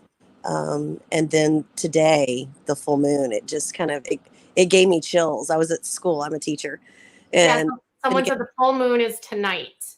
No, it was at 10:45 this morning. Oh. Mm-hmm. Is that 10:45 a.m.? I think we just think of it as out at night, right? So it reaches its peak. So like wax to full, wane to new. So we're going towards the new moon. So I just feel like it was time. It was time a long time ago, but I felt like planets aligned. It was time. So planets have aligned. You think it's time. Okay. What do you think about Roberta going out there? And I'm going to ask this to everyone because I want to hear everyone's opinions on this. Going out there today of all days and they find all of this. It kind of goes back to what I was saying. I think it was maybe she's done. Maybe it was just time. It was just time. Maybe she was fed up. Maybe she's ready to come clean. Maybe her conscience was weighing on her. I'm really curious to see if there's going to be a wrongful death suit. I think, are they going to have to pay back any of the funds that it took to search for their son? And what was the word that I used earlier? When I think about that, I have to think of like how meticulous the FBI is. Mm-hmm. So we can always talk about the theories of there's these things that happen, but then they always have to find the connection. So, and I really, really hope, I've done a lot of research. There's so many people out there missing. I really hope that we don't lose the momentum that we have as a community to help search for other people and people of all backgrounds and cultures. And I'm grateful for the way that this has united a bunch of people. Yeah.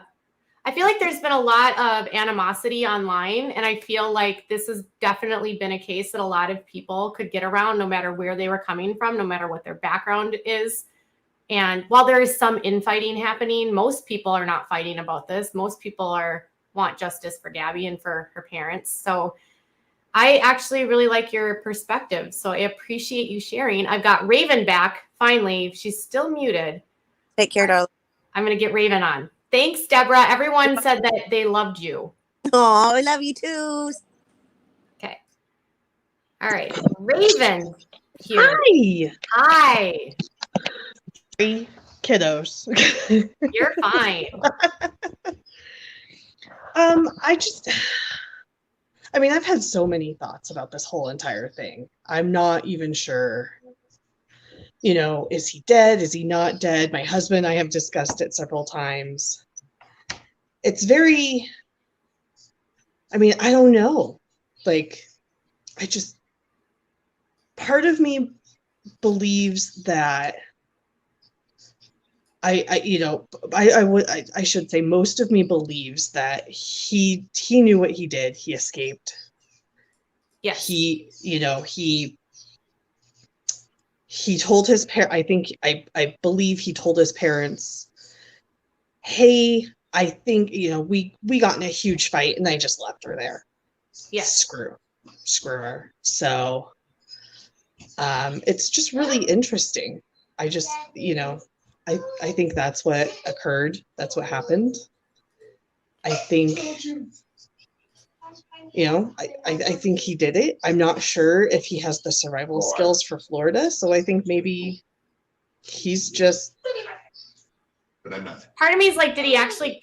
So if they are his remains, did he actually end his own life, or did he succumb to the elements? I think he succumbed to elements. I really do. Think so. So Raven thinks that he succumbed to the evidence. Ashley felt like he unalived himself. And Deborah felt like Roberta knew. What do you think about Roberta? I'm not. What did she say again? Roberta just showed up today and they find him suddenly. Oh, yeah. I think that's super suspicious that the mom just suddenly showed up. All this, she has no interest in any of this. She's just kind of hiding in the background. Then all of a sudden she shows up and they just happen to find stuff. Yeah. No, that's super suspect. And they were literally just out there a couple days ago. Yeah. In the same exact area. And that's what I was going to say is, what are the odds that she just so happened to, they were just there and then all of a sudden they just stumble across this stuff oh, hey, look, we just found it. No, Yeah. you had to have known it was there or you put it there. You know, I don't know if they have been in communication with him the whole time. You know, I'm not sure about this whole burner phone keeping in contact thing. So Wendy's World says she called the FBI last night and said she was going to search that exact area this morning. And then she finds something. Yeah, that's pretty suspicious. I don't know how else to, you know, I've been trying to track as much of the as much as the media is giving, but at the same time I'm like, I don't know I don't know who to believe. There's, you know, who's getting what right, you know, like just people were saying, well, TMZ confirmed it was him. I'm like, no, TMZ would not get the information before the FBI. Nobody. There's no way, you know.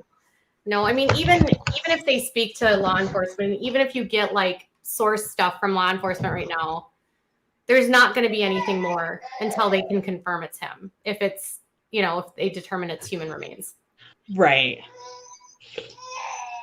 So I find it highly suspicious, you know, but yeah, I don't like that she just showed up on the spot and all of a sudden they find everything. That's so weird. Very weird. Agreed. Okay, well, thank you so much. Yeah, sorry. But thank you. Love you. I love you. It's so fun to see so many of your faces today. It's wonderful. I've got Allison G that's waiting and she's ready to go. Hi. So I have three things. You've been waiting so patiently. Thank you. The first thing, my husband thinks that Brian set it all up today. I don't believe that. Okay. I think that they're so watched that if she walked out of the house and went there, that they would know. Yeah. But the only thing the problem with my theory is now if it is only partial remains. And so I was wondering if he did have a phone and was in contact with his mom and just sent out like a last Hail Mary suicide note and was like, this is what I'm doing. And she led them there. Yeah. But if it's only partial remains, I don't see how that quickly would have happened. Right. But I think that she is part of the mastermind and the dad is kind of just along for the ride, which oftentimes ends sadly in these kind of situations where they end up taking that on themselves when they're kind of just along for the ride and don't really know what's happening. But that's my opinion. I don't know. I mean, it's not out of the ballpark to say that just because they can't charge Brian, they can't somehow link the parents. We don't know. Yeah. They have lost a child. Okay, yeah, exactly. And I do feel bad for them for that side of it. But oftentimes that does take a toll on the family. And I wouldn't be surprised if something like a couple of years down the road, something happens. With the family? But I don't know. I feel like a lot of times in these cases, you end up seeing splits between the parents. Yeah. Like Natalie Holloway's parents and I can't think other people that there's been others. That is just the one that's off the top of my head. Yeah, no, that's happened down here with situations where I live where somebody was severely hurt and their parents ended up breaking up and then the father ended up taking his own life over it. So it's common for the emotional toll to take it hit up. the rest of the family. Yeah. Yeah. All right. So your husband thinks that Brian planted everything. You don't agree with him. I don't. You think that Roberta is the mastermind or was helping Brian, but you don't know when, if Brian passed, when that would have happened. Someone in the chat said that it could have been only within the last few days because they say that a pig could eat him in a day. Which is very true. My dad has pigs. That's 100% true. So I just don't know.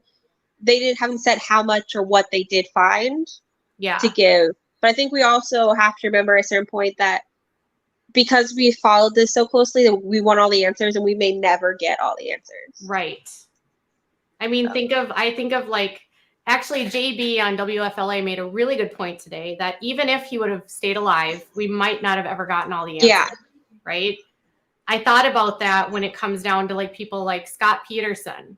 He never has answered any questions. He's never taken any responsibility. There are people that believe he's innocent, but he has never provided any answers or help to the family, even though he's been convicted. Yeah, absolutely. So a trial conviction sometimes doesn't give families any more answers. Yeah. I mean, look, even at like OJ, we still know nothing. Yeah, exactly. We don't know. Jodi Arias, we don't have any idea. You know, she's spewed a ton of different lies, but she's probably never given Travis Alexander's family any sort of closure, any sort of ideas. Yes. Well, my kids are going to be home soon, but thank you. Thank you for your now we've got TJ.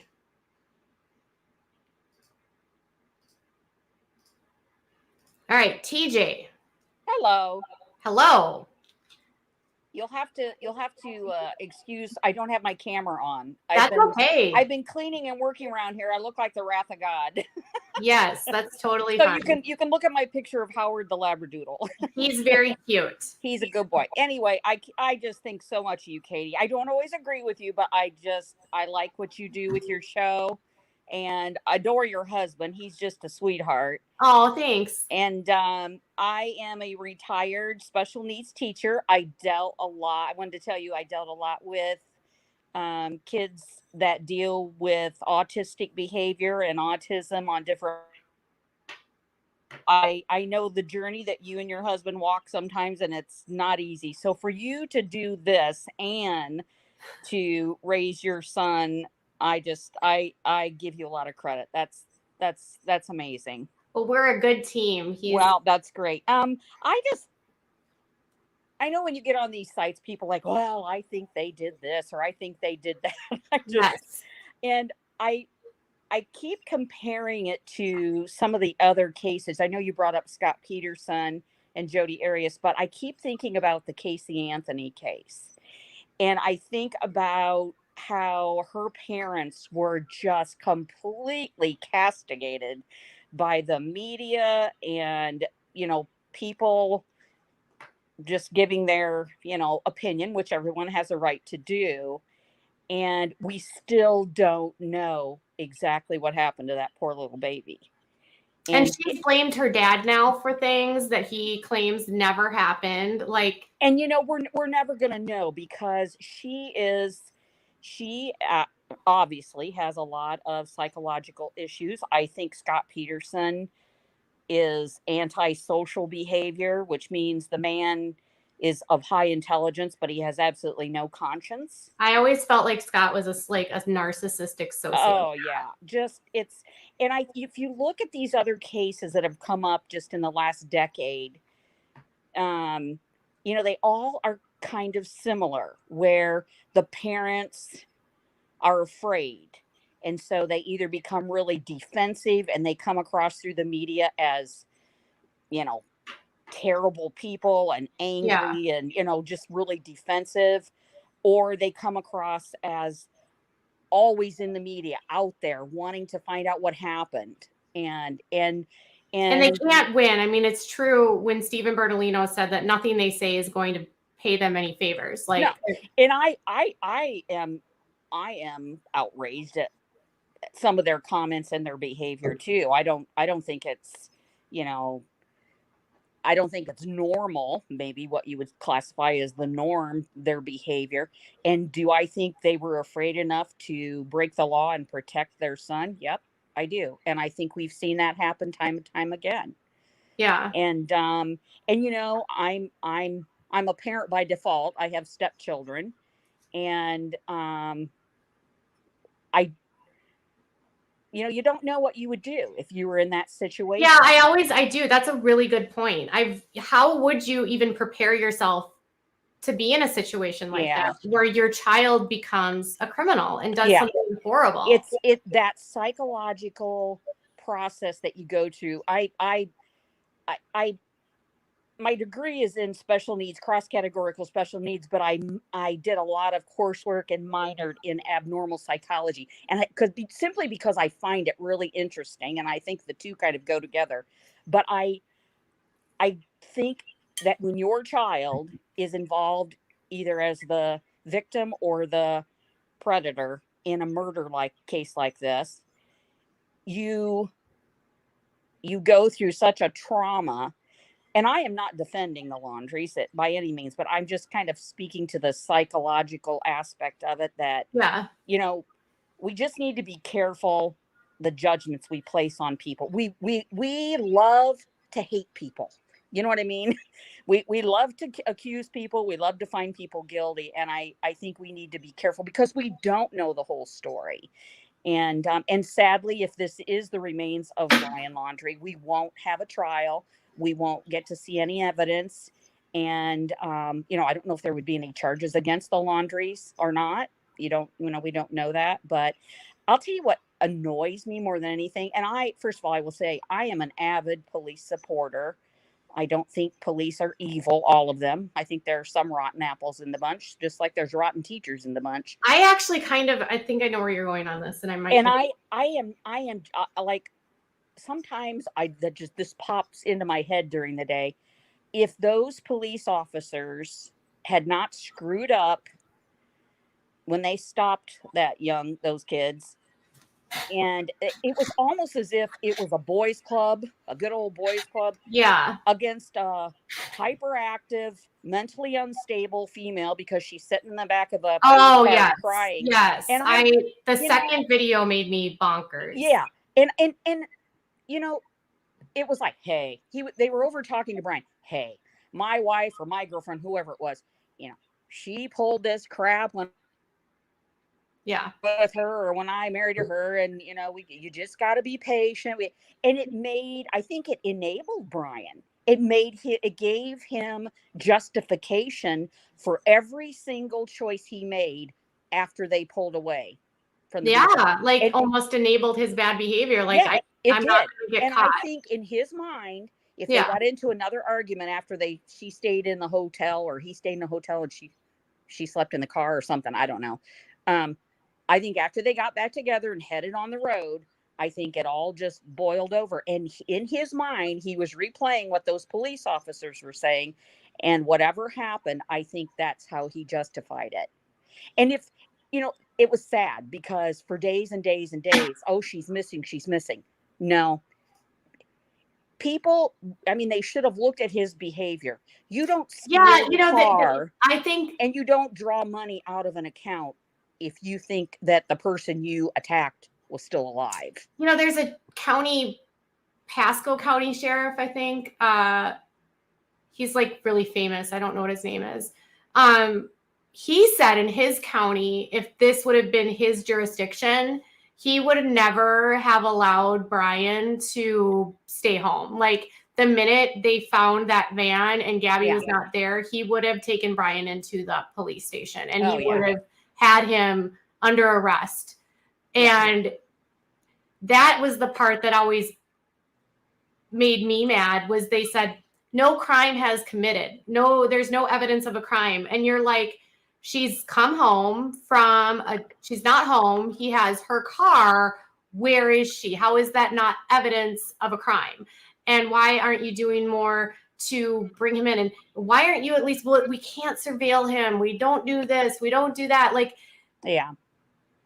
Well, and look, I think we're living in crazy times right now. And, that old saying, what seems right is wrong and what seems wrong is right. I think that's what this country's going through right now. And I think that plays a part even in these cases that come up, sadly. And was Gabby a perfect girl? Was she a perfect person? Probably not, but none of us are.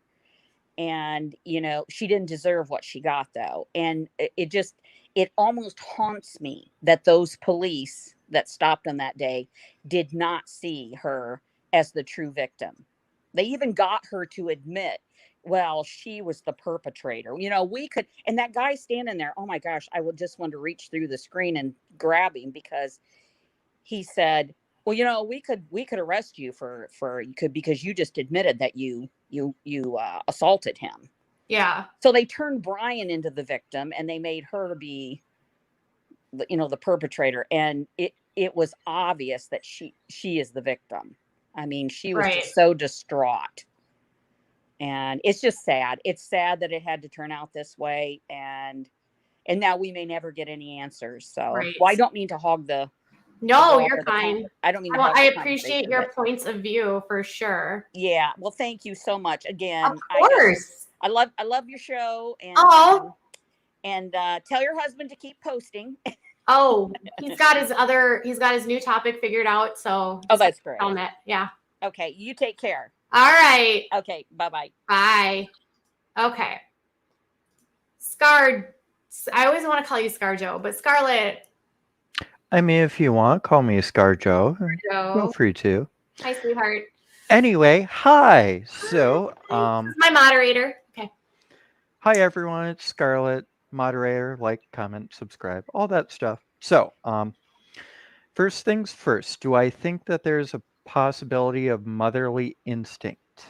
Yes. I will point it out as this way. I've been an EMT for 15 years. You have. I've also been dealing with the whole COVID situation for the past 2 years.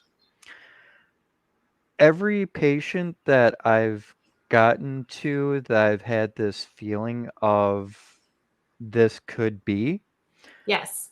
turns out later that they are. So, possibility of that gut instinct, absolutely that there could be, it could have been mother's intuition. There are some other things that I want to go into. So there are people that have been saying, possibility of having, he removed like a toe or a finger or something like that. Yeah. Possibly, yes. There is always that possibility. The big complication with that, though, is there's the chance for infection and there's the chance for blood loss. Right. Personally, I wouldn't want to deal with any of that out in the swamps and the wilds of Florida with, wild boar and panther, bear, Yeah. crocodile, whatever. Wouldn't want to deal with that. I feel like, in my opinion, I feel like they might have found like a torso. And I think that might be a possibility too. Not an entire body, but more so enough to go, there's a good chance of it. There had to be something that made them believe that it was a human, right?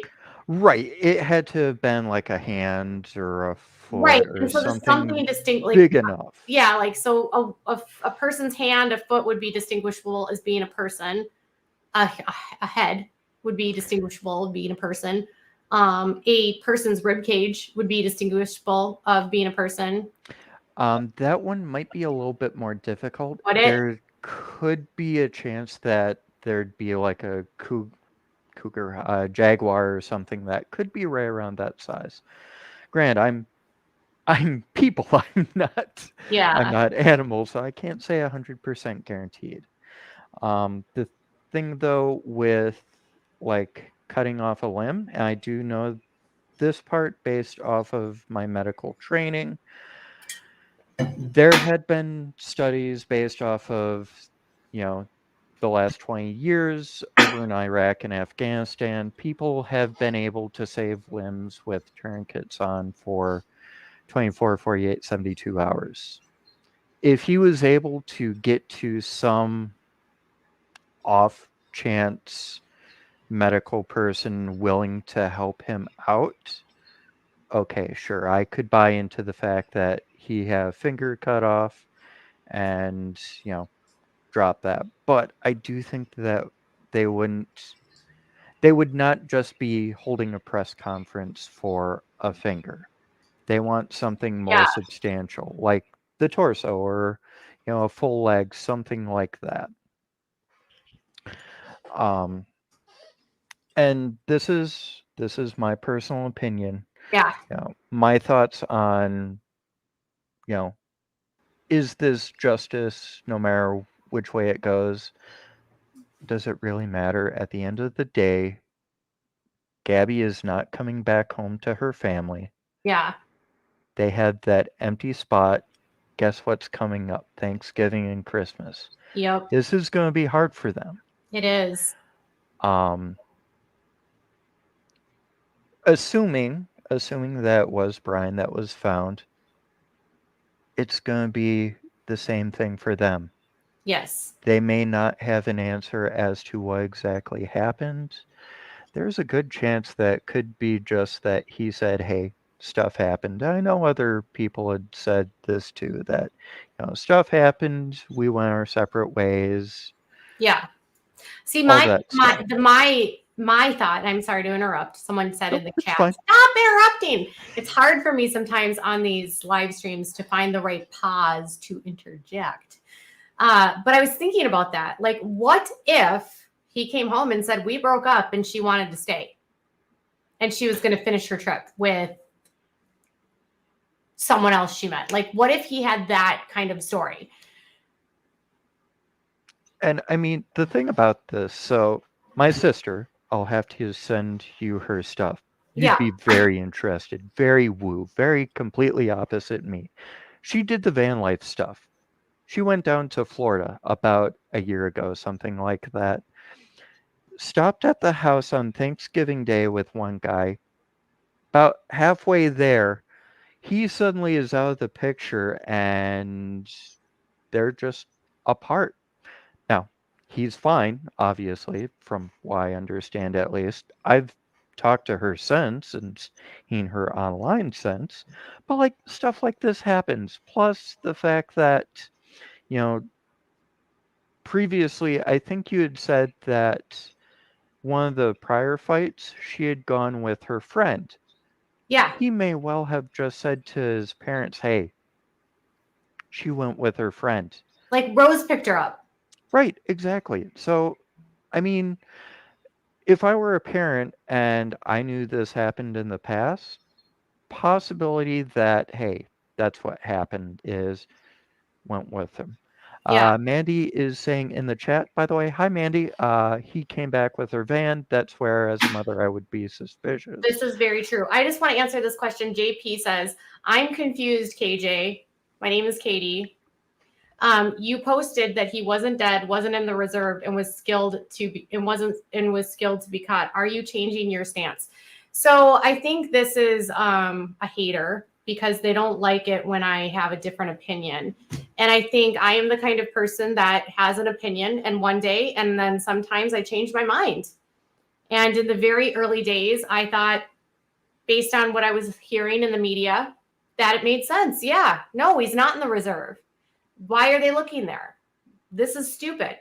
And I think over the last, week or so, or 2 weeks, I've changed that because I kept thinking, well, the FBI knows more than we do. They're not leaving this area. Something is making them stay there. And when I went to that space and I thought about it from that perspective, I started thinking about things a little bit different. And so I think, when we say things very early on, we are reacting to a situation and what our beliefs are. We learn more information. We watch what happens. And many times our opinions and thoughts and our positions change. I think it's really ridiculous to expect anyone in a situation like this to hold the same stance through the entire time. I think it's idiotic to expect that. And I think people that get ticky-tack about this kind of stuff really need to find a hobby. If your opinion hasn't changed, right? I'm guessing you've made public statements that have also been changed, right? So in the beginning, did I buy that? Yes. But also I watched what happened and I changed my opinion. And I truly hope, JP, that you never change your opinion and have someone call you out for that and not use the name of that person. I hope someone uses a name that they don't like and use it to aggravate them. So thank you, JP, for your opinion. Wait, you can be someone who watches you and questions things you can post and questions things you post as fact. That makes us human, not haters. Really, please highlight this as well. I didn't post anything as a fact. My Twitter flat out says that my tweets are my opinions. Okay, JP, you're goodbye. All right, so I had to just get that done. It's okay. I'd like to kind of add to that. And this goes back to my whole medical thing. Back in November 2019, I was at my Harley dealer to get work done on my bike.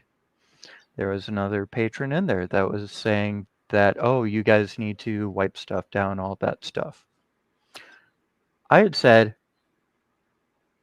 COVID-19 is not going to be a big deal. It's, I went through the first SARS outbreak that had happened, and, it was full of sound and fury signifying nothing, stuff like that. And I thought this will be the exact same thing.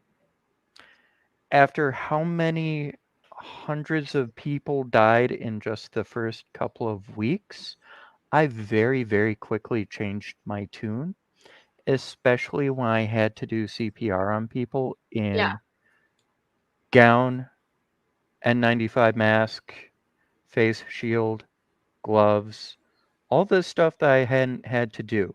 And yeah, people can change their opinion. Correct. Anyway, back to the van. Okay, now I'm going to bring Charlotte on for you and Charlotte to talk, and then I'm going to step away just for a second because my water is empty again. Okay. So I'm going to bring Charlotte on to talk with you, and I'm. Hello. Hi, Charlotte. Hi. I think it's super interesting what you're saying in terms of I think your background and whatever your medical background, it does definitely bring something to the party that a lot of I've never worked in the medical field at all, so I wouldn't know anything about that kind of thing and the mother's intuition. And right. whilst And I just want to point out to you that I'm assuming by your accent you're in England, and by your statement that it's late for you. My level for you guys would be more closer to just being the person that drives the ambulance around. I know you guys have paramedics that can do some things, and you've got medical doctors that actually respond. Sure. I've got a very basic level, entry level knowledge on kind of human anatomy and stuff like that. But yes, I do have my years of experience, so that's where my stuff is. I think it's not kind of the knowledge or the scientific experience that I'm talking about. It's more of that being around people in their most trying times and during traumatic experiences. You can definitely not learn as in it's knowledge that you're learning. It's a feeling that you're learning, emotions that you're learning, without sounding completely pretentious, because that's not normally my kind of thing. But I think when it comes to the mother's intuition and things like that, whilst I know my mum, she knows when something's up, she just knows, but to the point where it's water. How would you know? This is so bizarre. No one would ever expect this. This takes a mother's intuition to surely heights that no one has ever been able to. I'm going to wake up this morning. Oh my God, something's happened. I need to get out there. I know where it's going to be. There it is. That's not that. Surely that can't be intuition. That can't be it can't be based off anything that's not tangible, like fact. So so she feels that it's just way too coincidental that this happened. And you know what? I've got another person waiting. I'm just going to add her in. Scarlett. Hello, Scarlett. Hi. Hello. Oh, hi, Scarlett. By the way, you're missing a T. I know, it's too sad, but hey, I came from the Grateful Dead, so I have to follow Jerry. Jerry only gave me one T, so it's okay. I'll forgive you. But no, Charlotte, I do agree. It is very, very, very suspicious that, you know, suddenly stuff is found the day that mom decides to go help search. Mhm. I will freely admit that till, you know, everything is all said and done. But there is also that thing of, you know, oh God, where are my car keys? Where are my car keys? How many times have you Right. walked past your car keys and then you look down? Oh, they're right beside me, right where I'd been standing originally. You know, there Yeah. is that possibility of that too. So, But if we also go back to when Brian first returned with Gabby's van, surely her intuition then, if her intuition is that good today, her intuition then, Brian, there's no way Brian could have ever lied to her. She knew something was up and she was going to back him. What kind of relationship did she have with him as he was growing up? What makes, I get that, you know, and it was mentioned earlier, any mother is going to protect their child. I get that to some degree, but I know damn well if I told my mum that I've just killed somebody, she's going to she will drag me down there. She'll cry with me, but she will drag me down there and I will be taken in by the police. The only other parent that might not do that is Jim Bob Duggar. Some parents might take you down there to the police station, but some parents might help you bury the body. Yes. Well, yeah, I suppose. That too. Some parents, like Jim Bob Duggar, will spend his whole life covering up crimes, allegedly. I think there's this thing where the parents are, I get it to some extent. If your child messes up, you're going to be embarrassed by their behavior, and there is, you know, there's no pride in your children committing crimes, but you have to have an issue. That's probably not the right word. There must be something going on with you for you to really be able to justify through love that this behavior, these actions are okay. So it makes me wonder are they a product of their environment? What's the relationship been like prior to this to get to this point? Which is same with the Josh Duggar case. It is, how have we got here on both? It's unbelievable. You can't write it. Does that make sense? Oh, yes. I think that he's a mama's boy. I think he was a mama's boy. But Scarlett, since you're new to this stream, what were your thoughts that you wanted to share? Well, one thing that I would say is about the parents' loyalty to Brian. Based on what Cassie said, it sounds like they do have quite a bit of loyalty to Brian because they were willing to pretty much shut Cassie out completely, and it did sound like also throw her under the bus by kind of looping her in by letting the lawyer come on and say that she had been involved by seeing Brian, I think it was like on September 1st. So not looping her into what had happened and then kind of just throwing her to the wolves. It almost sounded like redirecting, or maybe Cassie felt like they were redirecting the protesters to her house. So right there, I find that highly alarming. So that makes me feel like they would be more likely to be helping Brian bury a body than taking him to the police station. And as far as, you know, the fact that they wouldn't even talk to her. Right. Oh, I gotta hold on. I'm gonna get rid of my camera real quick just because it's very Bates Motel, that though, isn't it? Like with Norma Bates, and I'll do it. It just yeah. You'll love his mother. Sorry, I gotta You'll love his mother. my thing is I gotta clean out my camera right now. But no, what was it? Keep going. I didn't mean to. Yeah, and then furthermore, like everyone's really like talking a lot about like maybe partial human remains and talking about maybe he like amputated part of his body and all of this. And I'm not an expert by any means, but I've been listening religiously to true crime for many years and thinking about things like someone here, TJ, is talking about Casey Anthony. And granted, Kaylee Anthony was out in the elements quite a bit longer than Brian Laundrie's body would have been. But I remember prosecutor, the female prosecutor who was trying to get O.J. Simpson convicted, she had a show where she brought on a medical examiner who had examined Kaylee Anthony's body. She was talking about how Kaylee was fully skeletonized and there was such a lack of soft tissue that her skeleton was actually would just turn to dust. So in the Florida climate, partial remains to me could be that there's just bones left, and they could also be scattered to the extent that I remember that You know medical- what? Interestingly, we just got a new update from the Laundries. So they have made a statement, and it says Chris and Roberta Laundrie. This is off of Twitter. Brian Enton sharing a text message from Stephen Bertolino. Chris and Roberta Laundrie were at the reservoir earlier today when human remains and some of Brian's possessions were located in an area where they had initially advised law enforcement that Brian may be.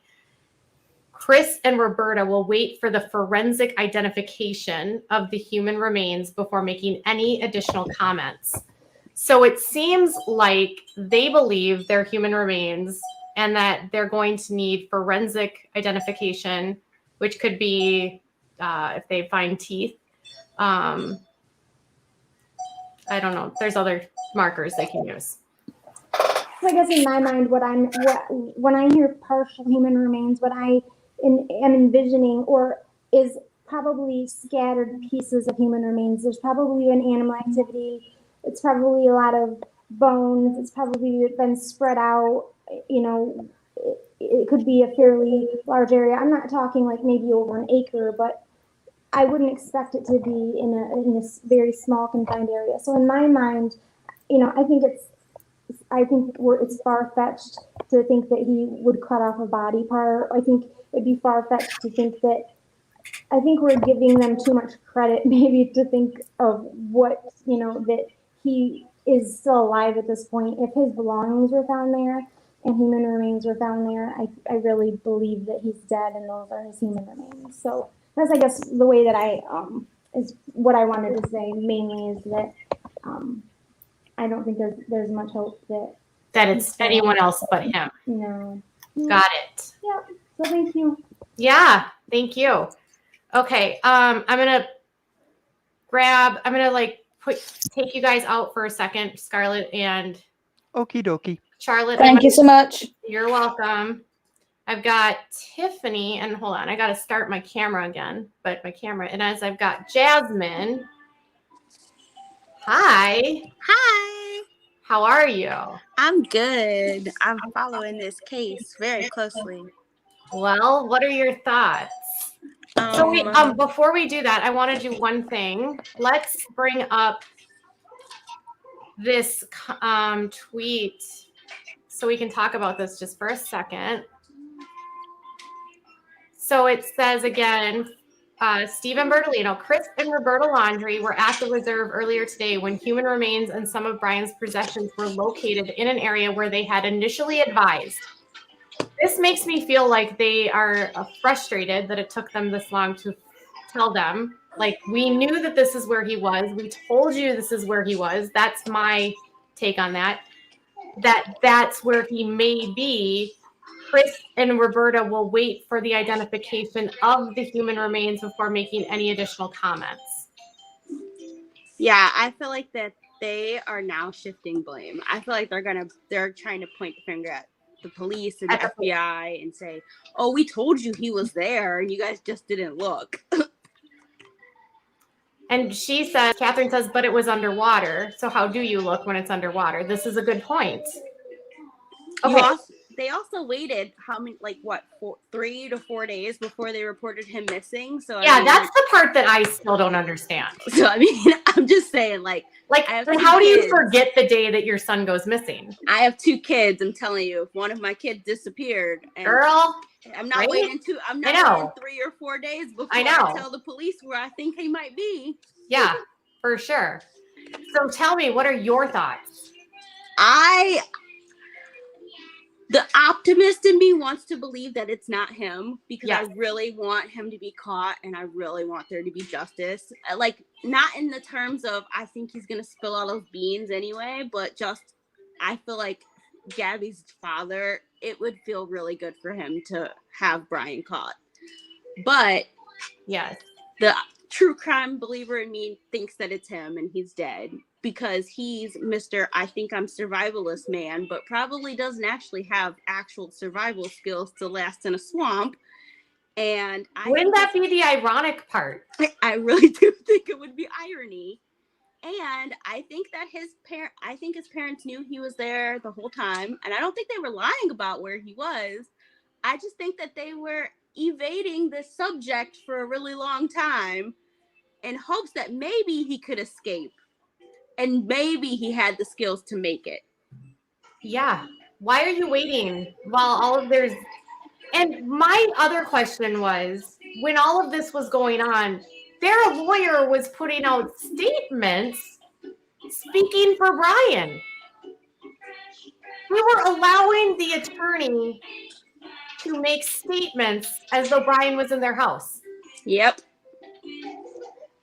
That's not normal. No, completely not normal. And I think, like, I don't buy the coincidence that, oh, he came home and he drove Gabby's van home. I'm sorry. Wait, no, I just had another thought. Girl, you're giving me thoughts here. I think this is, they're trying to remove themselves from the coincidence by saying that we told you to look here. Yep. Not that we happened to stumble upon them. Yeah. We told you it was there. And like, my thing is, even if that was the case, his dad went out like what, weeks ago, and he could have been like, no, you guys need to go to this specific location. You were there before. It's just magically now mom goes out. Like, no, it's just not. Coincidences like that don't just happen. We told you to look there and you didn't do your job. They are trying to take all of the blame off of them so it doesn't look so coincidental. We told you guys it was there. Yeah. We told you he was there. Mandy says they're trying to cover their ass, in my opinion. Yep. Because if Brian truly is dead, the FBI probably has enough evidence on them to get them for something. Because, right, they did the press release. Did they not say that they were going to hold anyone accountable that either helped with or after? Yep. That was the part that really stuck with me. Anyone that was there that helped with or after. Yep. I'm sorry. What about this theory? Some people have this running theory that it's Roberta that's the raging narcissist and not Christopher. I think that I'm not going to say that the parents are narcissists. I'm going to say that Brian definitely, he's manipulative. He manipulated Gabby. And I think that there are just some people who have control over their parents and do manipulate their parents. And some parents who are willing to go the extra mile, no matter what that means. And I've been posting in the chat that I think that they were protecting him to his own detriment. Yes. That was the one thing that I always thought was another bizarre aspect of this, is that you have a 23-year-old grown-ass man,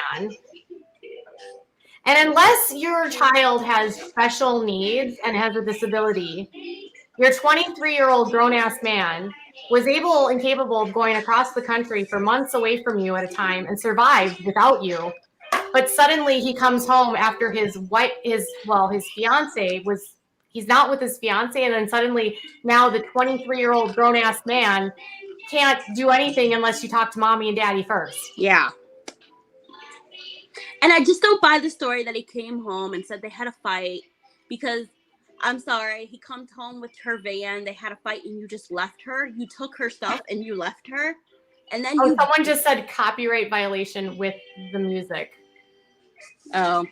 And then you lawyer up You probably hear my child's music. You lawyer up, and then on top of that, you decide after lawyering up, too, that like you don't want to. You also don't want to talk to Gabby's parents. I just don't buy the story, because if it was a fight and he came home and said they had a fight and you left her, you would text be like, "Hey, he left her. You might want to go get her because she's all the way in Wyoming. Go get her."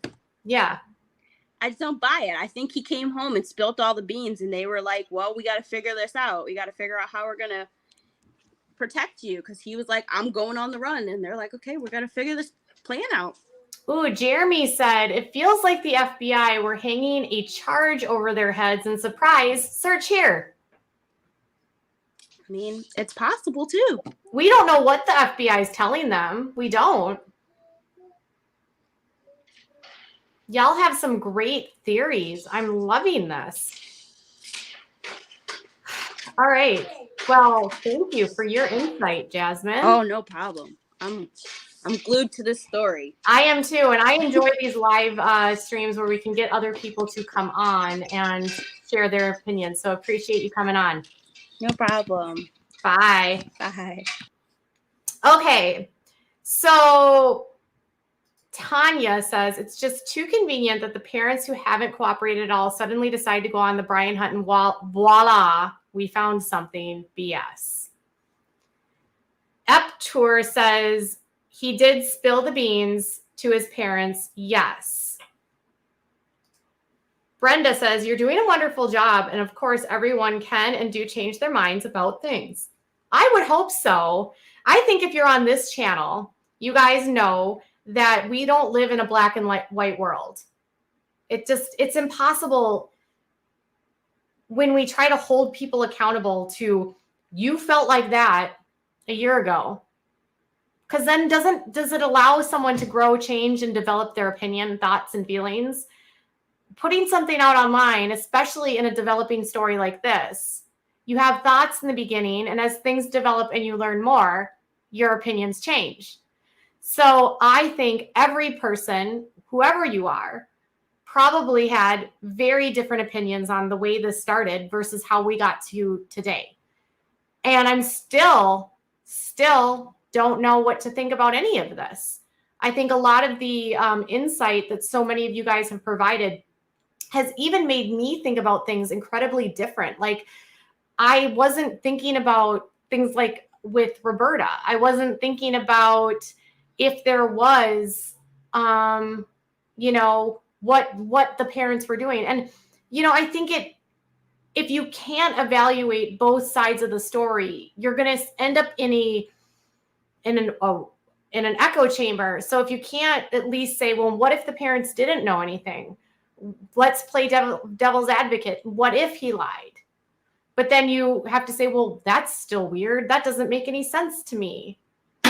Amy thinks that this was staged today. I don't really think that. Carly says that she doesn't believe 90% of the mainstream media. I like to think for myself.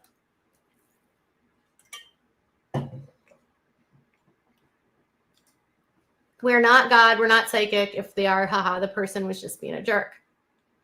Well, I'm just saying in general. Like, in general, I think regardless if that person was a jerk, I just think it's just, you know, we always have, like, developing stories are tough. You know, you don't know what's going to happen. There were people that I would have said a long time ago, you know, I'm trying to think of a case where I didn't think or wasn't sure. Like, if you would have told me Casey Anthony was going to get not guiltied, I would have told you you're crazy. Like, I would have said that's nuts. There's no way, absolutely no way that happened. But that's what happened because we don't know what's going to happen.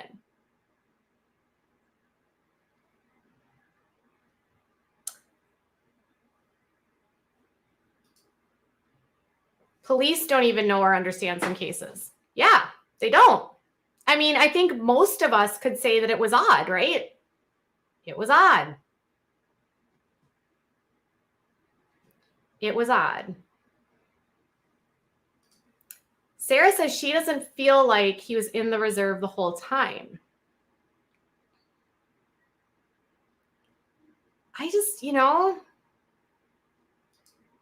Mandy says, my own opinions and thoughts are changing in my mind as we speak. As long as we don't put others down for their opinion, I don't see anything wrong with changing our minds. Well, I feel like I have evaluated some of the things that people were saying about Roberta and some of the behaviors people were talking about with Roberta and the Laundries and the Petitos, and it's given me new insight. And I think the value in discussions is that it allows you to see other people's perspective. It would be easy to be stuck in our same thoughts. I mean, I think of it like this. If I would have stayed in my same thought process from a few years ago when I just thought Jill Duggar and everything that Jill Duggar did was stupid. I mean, literally, I thought everything that she said and did was the worst thing ever. If I would have stayed in that mindset, I wouldn't have been able to appreciate where she came from and understand the world in which she grew up in. I wouldn't be able to understand or appreciate the steps that she took to get out of there. I think empathy is a part of it too, right?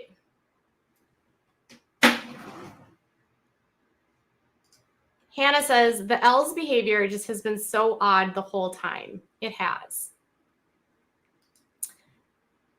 Sweet Melissa says that she couldn't stand.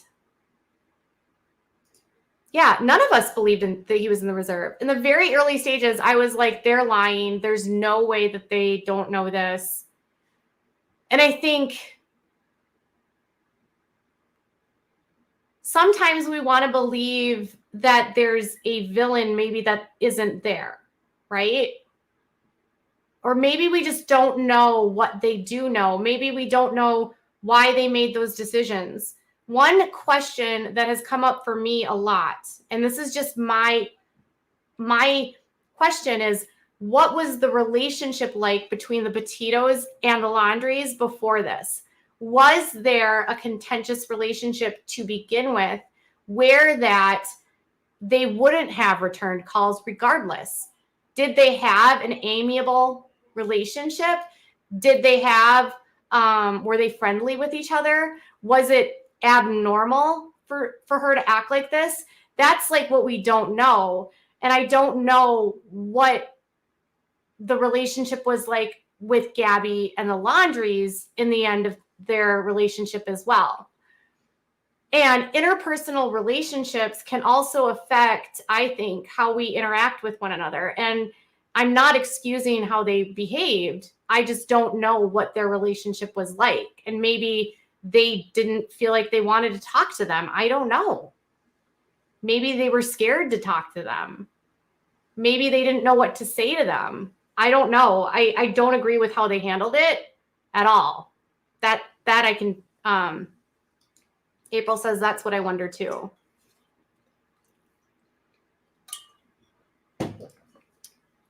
Michelle says she has a new theory. Someone keeps in the chat keeps saying that they hope an alligator ate him.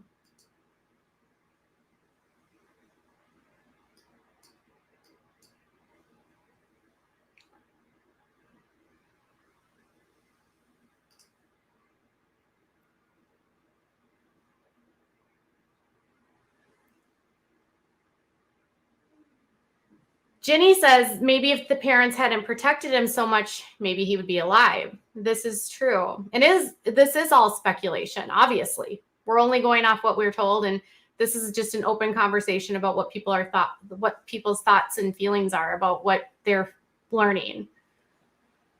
We're not spitting any facts or anything like that. Yes, an old coworker says that Roberta didn't like Gabby. That was speculation.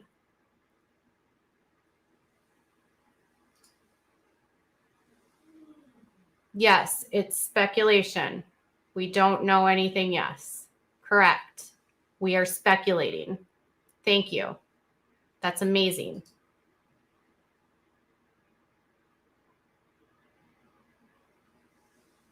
What if Brian was actually the one? Whoa, okay. I don't know. I don't think that's what happened in this case. I don't think he's acting like someone that would do that. That's my opinion. When you have parents begging for info about their daughter as a parent, you would respond. I would respond. I know I would respond. I'm not them. I know that I would respond. So I know that I would respond. That's me. I would never leave someone hanging like that. If it was my son that came home and his girlfriend wasn't with him, I would be like, where the hell is Gabby? Why do you have the van? And if he said some bullshit, I'd be like, why do you have the van? Where is Gabby? I would not be formulating a plan, going camping and making s'mores. I would not be going camping and making s'mores. That's what I would not be doing. And when the mom calls, I wouldn't be ignoring her phone calls. Unless they knew what happened and they didn't want to implicate themselves. And that's the only thing that I can think of, is that they knew what happened to Gabby and they didn't want to say anything. Like, that's, in my mind, the only reason why they wouldn't have talked, is that they knew what happened and they didn't want to tell them.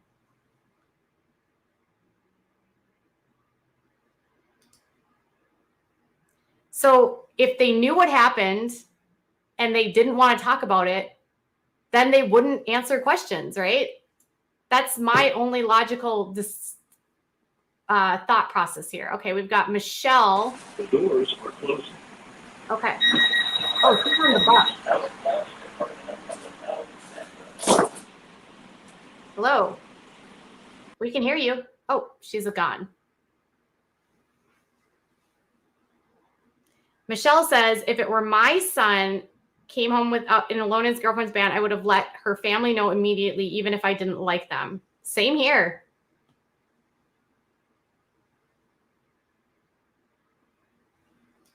Monique says, if my son came home without his girlfriend and they lived with me and he couldn't answer my questions, damn straight the cops would be called with a quickness. Yeah, I think I wouldn't be. I mean, listen, like, I think it would be hard to have to admit that your son has done something or could be involved in something really wrong. But is it really good parenting to not hold your son accountable? That to me just feels like a parent that maybe has had a pattern of cleaning up their child's messes. What if they have known the whole time and they were afraid to speak up? And what if they have known the whole plan before Gabby and Brian left? They had to have known something was going on, because Brian came home in the middle of all of the vacation, right? My husband made a pizza, in case anyone is interested. I'm hungry. I should probably go eat pizza. All right. I think that's my husband's clue and cue to tell me that it's time to go eat. We will be back. You know what? We're going to probably end up doing a second stream tonight, because we have a Duggar video coming up. And there was some stuff filed on the girls' lawsuits that we need to cover. And there's just a bunch of things in my brain that we need to talk about with the Duggars, but I don't want to talk about the Duggars on the stream. So I want to thank you guys all for your time today and for everything that you've shared. Michelle, we're going to have to, well, let's just, wait, Michelle, Hi. this is your final person. Hi. How are you, Katie? I'm good. How are you? Good. I was thinking about this. Wait, don't you go to church with Ginger? Yes. Okay, okay. I remembered. Yes. She goes to church with Ginger. Okay. Yeah. She's a sweetheart. Even though we all know that she definitely needs saving. Yes. But back to Laundrie. I'm thinking that he went home after they had like a major argument. He left her there. He took her card. If he did anything, we don't know. But whenever he got back there, maybe his parents talked him into going back to find her. Or if he did do something and it was an accident, they helped him escape. And they did a plan where he had purposefully left took off a body part and left it there along with his backpack and stuff, to make it look like he was consumed by something. I'm trying to be PG. Maybe. And sounds like to the throw the parent, cops off and everything, and that's why maybe his parents didn't look like they were too like upset or whatever. it seems like I the could- parents are at a point right now where they're resigned to the fact that there's going to be a forensic identification. Right. Which makes me feel like it's whatever they've found would not make you alive at this point. Aha. So we're thinking it could be something that would have been like an internal. Well, I think they found more than just a small part of him. Gotcha. That's well, my. We never know. We don't know. We Could won't know. Could the Laundries have a friend that's a doctor? Do we know that? I don't know. Scarlett didn't think that this would be a plausible option, though. Because if they did have a friend that was a doctor, they could have surgically removed certain item, whatever item that could have been found, and then sent him somewhere else. Yeah, I don't know about that. I mean, that's an interesting theory. But I don't know. Yeah, because the reason why I'm saying this is because they have people that will sell kidneys, and stuff like that. So, who knows? Maybe. But we're going to end it now just because I'm super hungry, but I knew you wanted to share your point of view. And we appreciate so much what your thoughts are, Michelle. Thank you. Thanks. It's actually Michelli. Oh, Michelli. I'm sorry. It's okay. I'm sorry. Thank you, Michelli. It's Italian. No, thank you. Bye. You're very welcome. Bye. Have a good day. You too, sweetheart. Okay. I am personally of the opinion that is not plausible, but that's my opinion. I don't think that that's what happened. But again, every single person is entitled to have their opinion and every person can have their theories. I don't know that I believe that theory, but it's a theory nonetheless. All right, you guys, I appreciate you guys being and hanging in there with me on this live stream. I appreciate all of the kindness and all of your opinions. And, I've noticed that there hasn't been a lot of fighting in the chat. It's been really nice to see people have differing opinions without, wild fights, blowing up. So thank you all for being here tonight. Thank you for sharing your thoughts. And we'll keep covering the story and we'll see how things develop. But always remember, you are capable of changing your minds. And if something new happens and something new changes, don't be afraid to change your opinion. Thanks, guys. Bye.